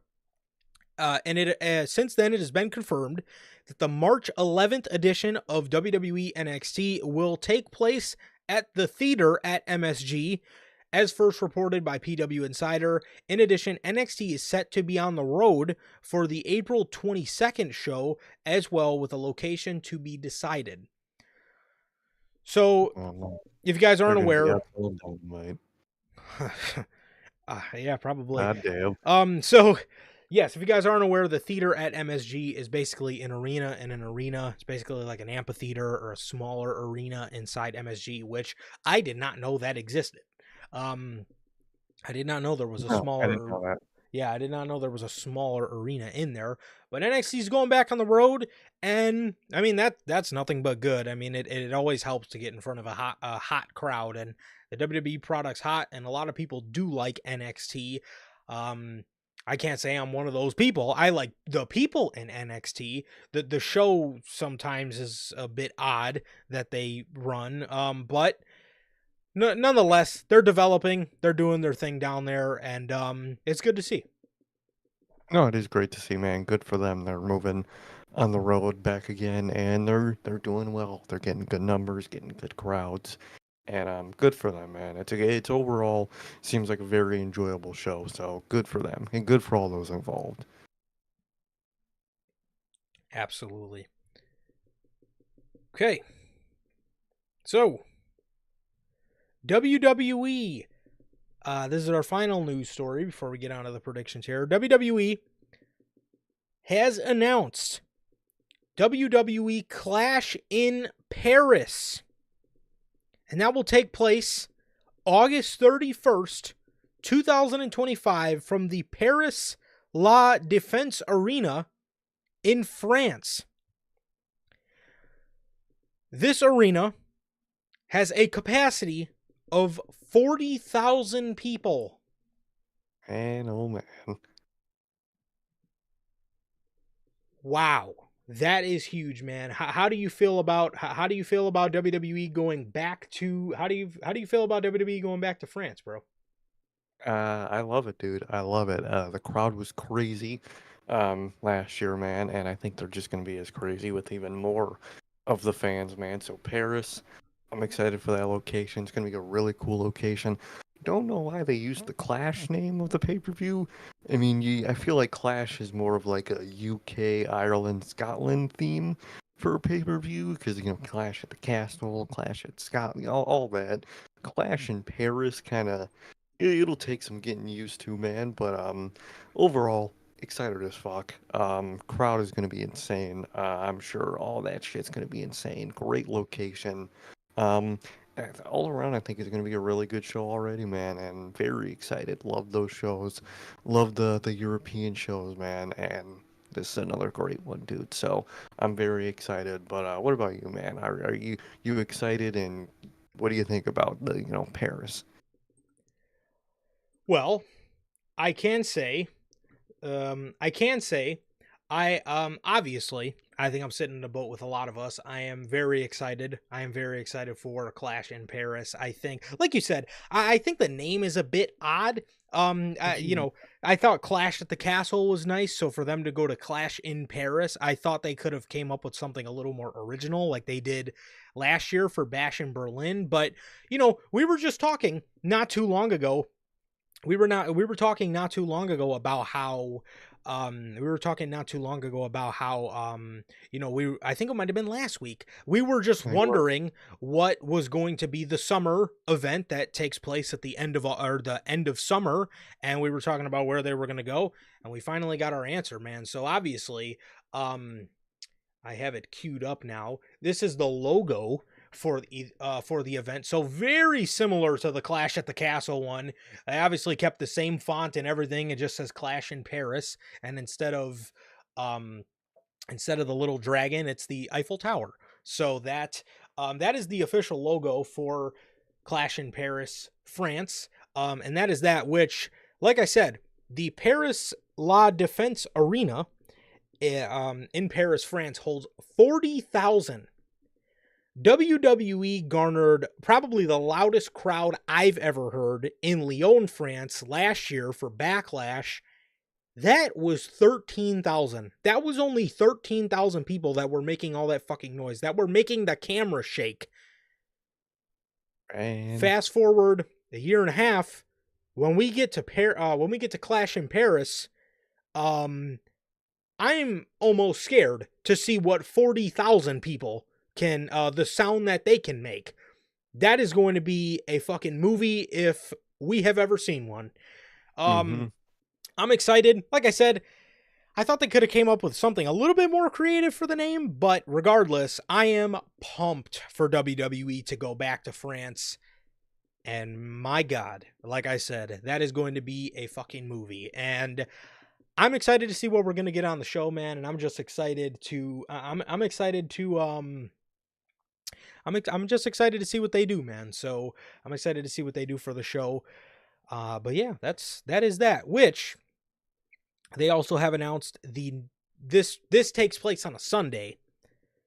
The very next Monday, they will be doing Raw from Paris, France, as well. So probably gonna get a another early unscripted that day as well. So that's right, exciting. That's exciting stuff. We you got a will. couple. We got a we got a couple coming up here in March that I'm very excited for. So yeah, that's that. And we're doing Paris for Clash in Paris, and then the next night for Monday Night Raw. So that means we're probably going to Yeah. get a crazy ass 40,000 deep Monday Night Raw on top of Clash in Paris. So I'm stoked to see how that looks, man. I mean, like I said, I'm pumped for them to go back to Paris, or for them to go Definitely, back to man. France. I'm definitely very pumped. I love the location. I like that they're doing the Raw there too, and I really hope. Oh yeah, they did say that they're going to do the live time for Raw Yes. too, and that's just very exciting. We'll have what time would it start? What time did the France one or did the Lyon one start? I Oh forgot. God, let me see. Forgot because what does that sound like? An unscripted at like 3 or something? That sounds very fun. Um, How early 1 it p. was. Okay, so that started at noon. So the show was Oh, over by like 3. okay. So it'll okay. It will be like 2:30, 3 o'clock start time for Mm, unscripted, which is very sounds very fun, very different. It's gonna feel very off, but feel very different and fun. yes, I'm very excited. same, same here.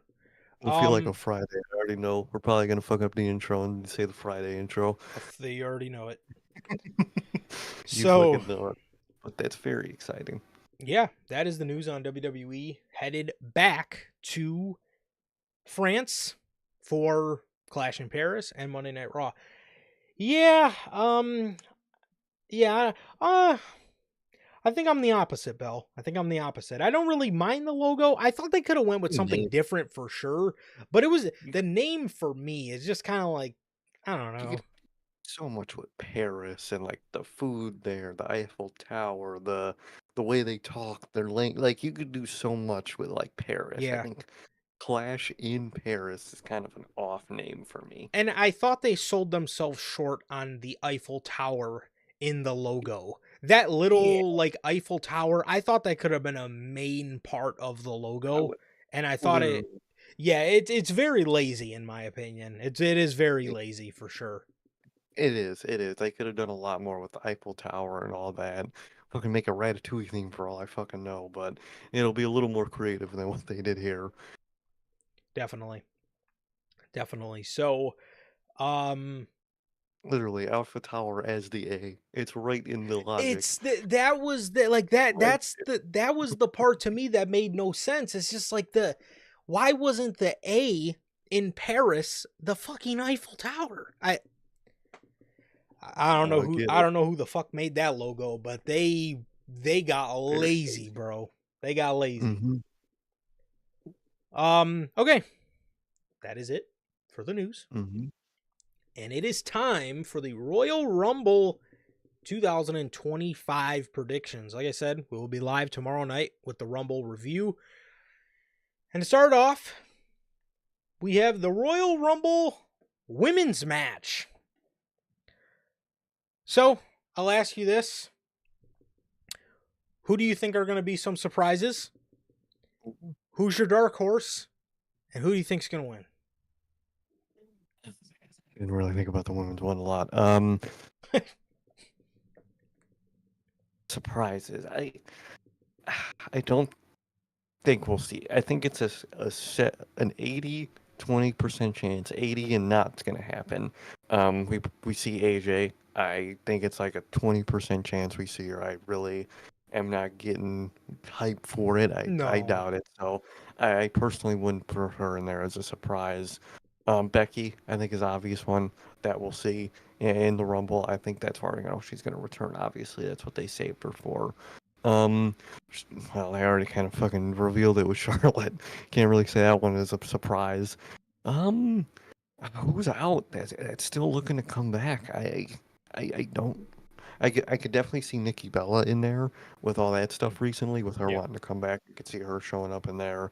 So there's a few that they could have. Who's a dark horse that I might want to win?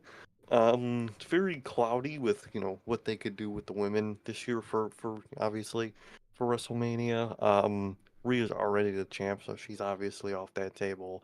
Um, fucking heel Bianca would be cool. I don't think that's gonna happen, obviously. Dark Horse, I really couldn't tell you. I would have loved Io. She probably would have been my pick to face Rhea, but I think she might. I think she still might face Rhea, but there's the whole Charlotte factor, which is you go into the question of who I think is going to win. It's probably going to be Charlotte. Who I would have went with would have been for me probably Io. But what about you with the women's Royal Rumble? As for surprises, now I'm not getting my hopes up at all just cuz there's been a lot of years of people been like AJ's going to be in the Rumble. Nah. But it's just odd to me the amount of chatter we've heard around her name. Mm-hmm. It is. And obviously anybody is going to speculate. Could it be? Sure. Sure, it could. Do I think it will be? No. Just because there's been a lot of years where, a lot of people have thought this. Would I obviously love to see AJ in the Rumble? Of course, I would love to see AJ in the Rumble. But as for surprises, I think the two obvious ones are Becky and Jordan Grace. I could see them putting a lot of NXT women in there. I could see them putting Roxanne, Julia, maybe a Stephanie Vacker, people like that. I could see, Nikki Bella in there as well. My dark horse, I'm going to go ahead and say Io. My Hmm. prediction, I think it's going to be Charlotte. I think so, dude. I think so. Oh, I forgot about Masha. Yes, being that she Gosh, was on NXT a couple weeks ago, I think Masha Slamovich could. I if we're seeing anybody from TNA, it'll definitely be Masha for sure. definitely. And then Bill says in the comments there's a couple names. Jordan Grace, Roxanne Perez, that could probably be her call up. Kalani Jordan, Jada Parker would be awesome. It's very, very much a lot of names from NXT you could Yeah, do, which can be very nice. yeah. I would have said Alexa Bliss, but and that news All came that out, news. so I guess that's off the table. She was gonna be one of my ones I thought would have came back. But yeah. So yeah, that's what I'm going with. I'm going with the dark horse Io and a prediction of Mrs. Flair. So Mhm. that is that. And the next match, DIY versus Motor City Machine Guns. Huh. This is interesting because I don't even give a shit who wins. I just need these two teams to absolutely tweak the True that fuck shit. out Mm-hmm. and put, for the love of God, put this whole tag team shit in WWE On back the on the fucking map. please, dude, just give them time, let them go crazy, and let people care about tag team wrestling again. Um, I mean, I guess for the sake of making these guys look legit, being that they just won the titles back, I'll go ahead and say DIY. I think it's gonna be DIY. I think they're gonna use their heelness to win, man. But very, very excited, and I just tag team match on a pay-per-view. Let it bang, please. Oh, for sure. And for sure, Belle. If she comes out, I will LOL That'll that shall because be what the hilarious. fuck. um Just get it completely wrong.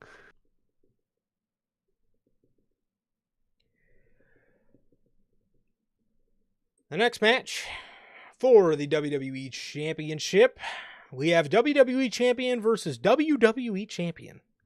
Cody Rhodes versus Kevin Owens with both belts hung above the ring in a ladder match.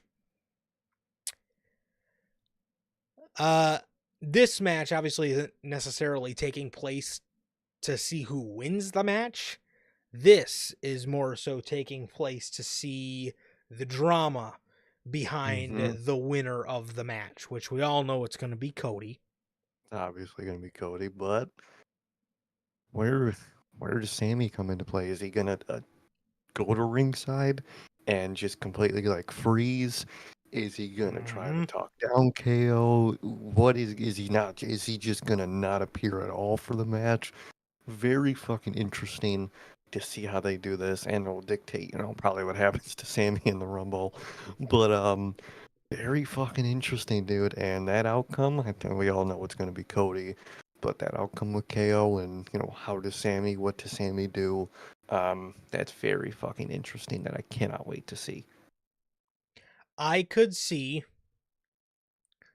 I could see, obviously, yeah, I mean, obviously I'm going to predict Cody, but I can see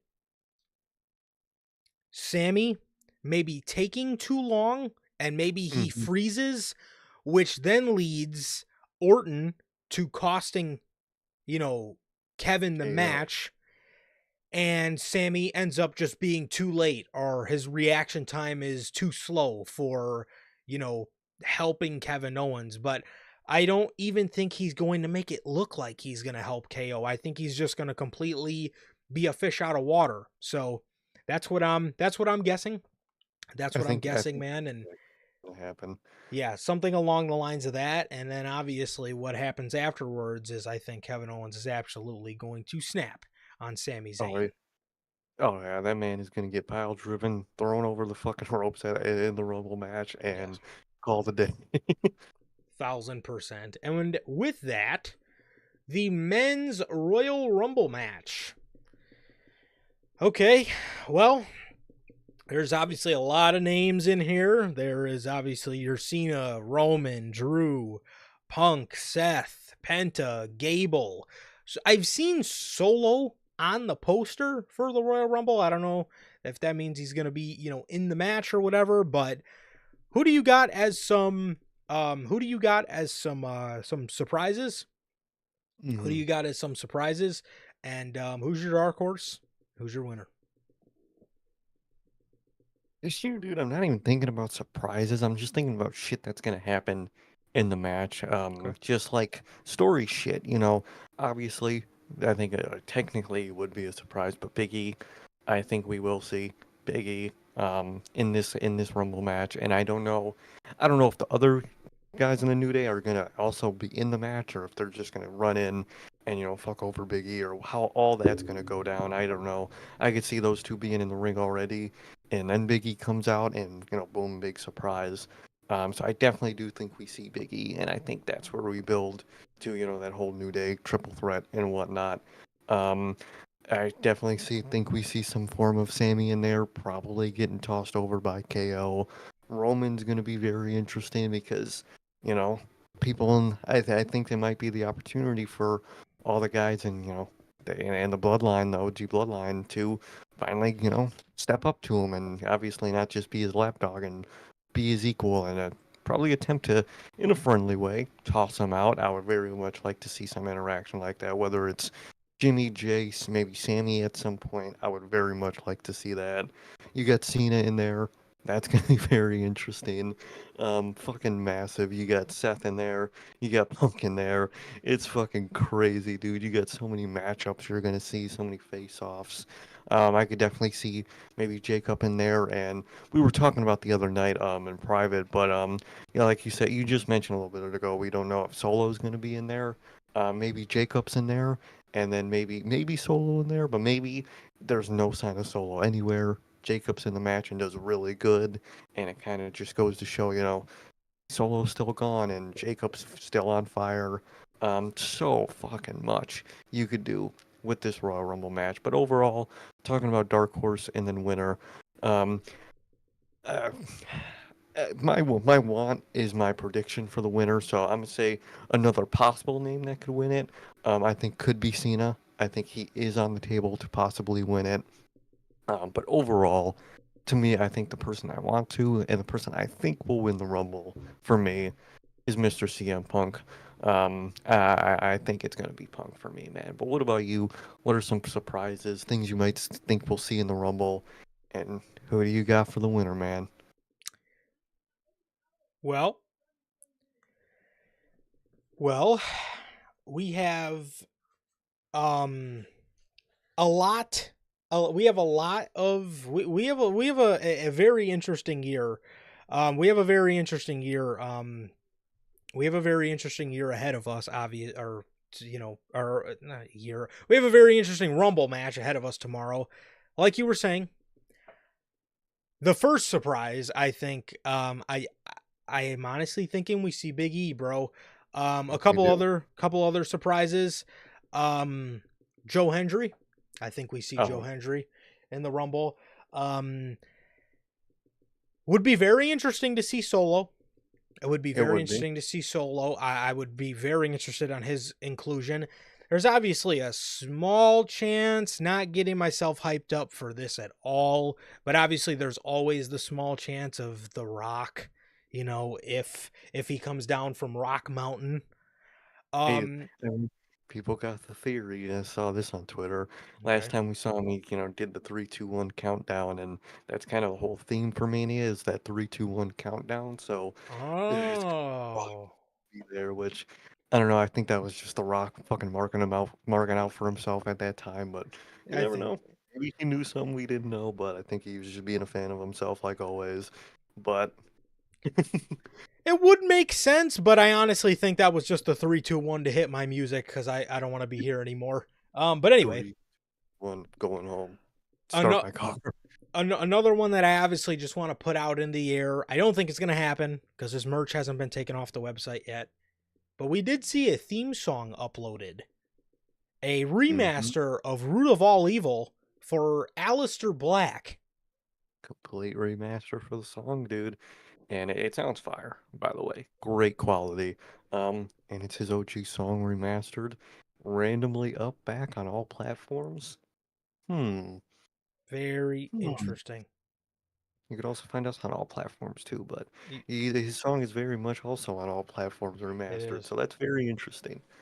Yes. I see Bell saying it. I've heard a little chatter about Matt Cardona. I could see Matt Cardona. I could see that. We could as far as NXT, I could see Obafemi. Mm-hmm. Trick is an obvious one because he's getting called up soon. I think Trick's for sure going to be in that. Um, there's been a lot of chatter about Omos.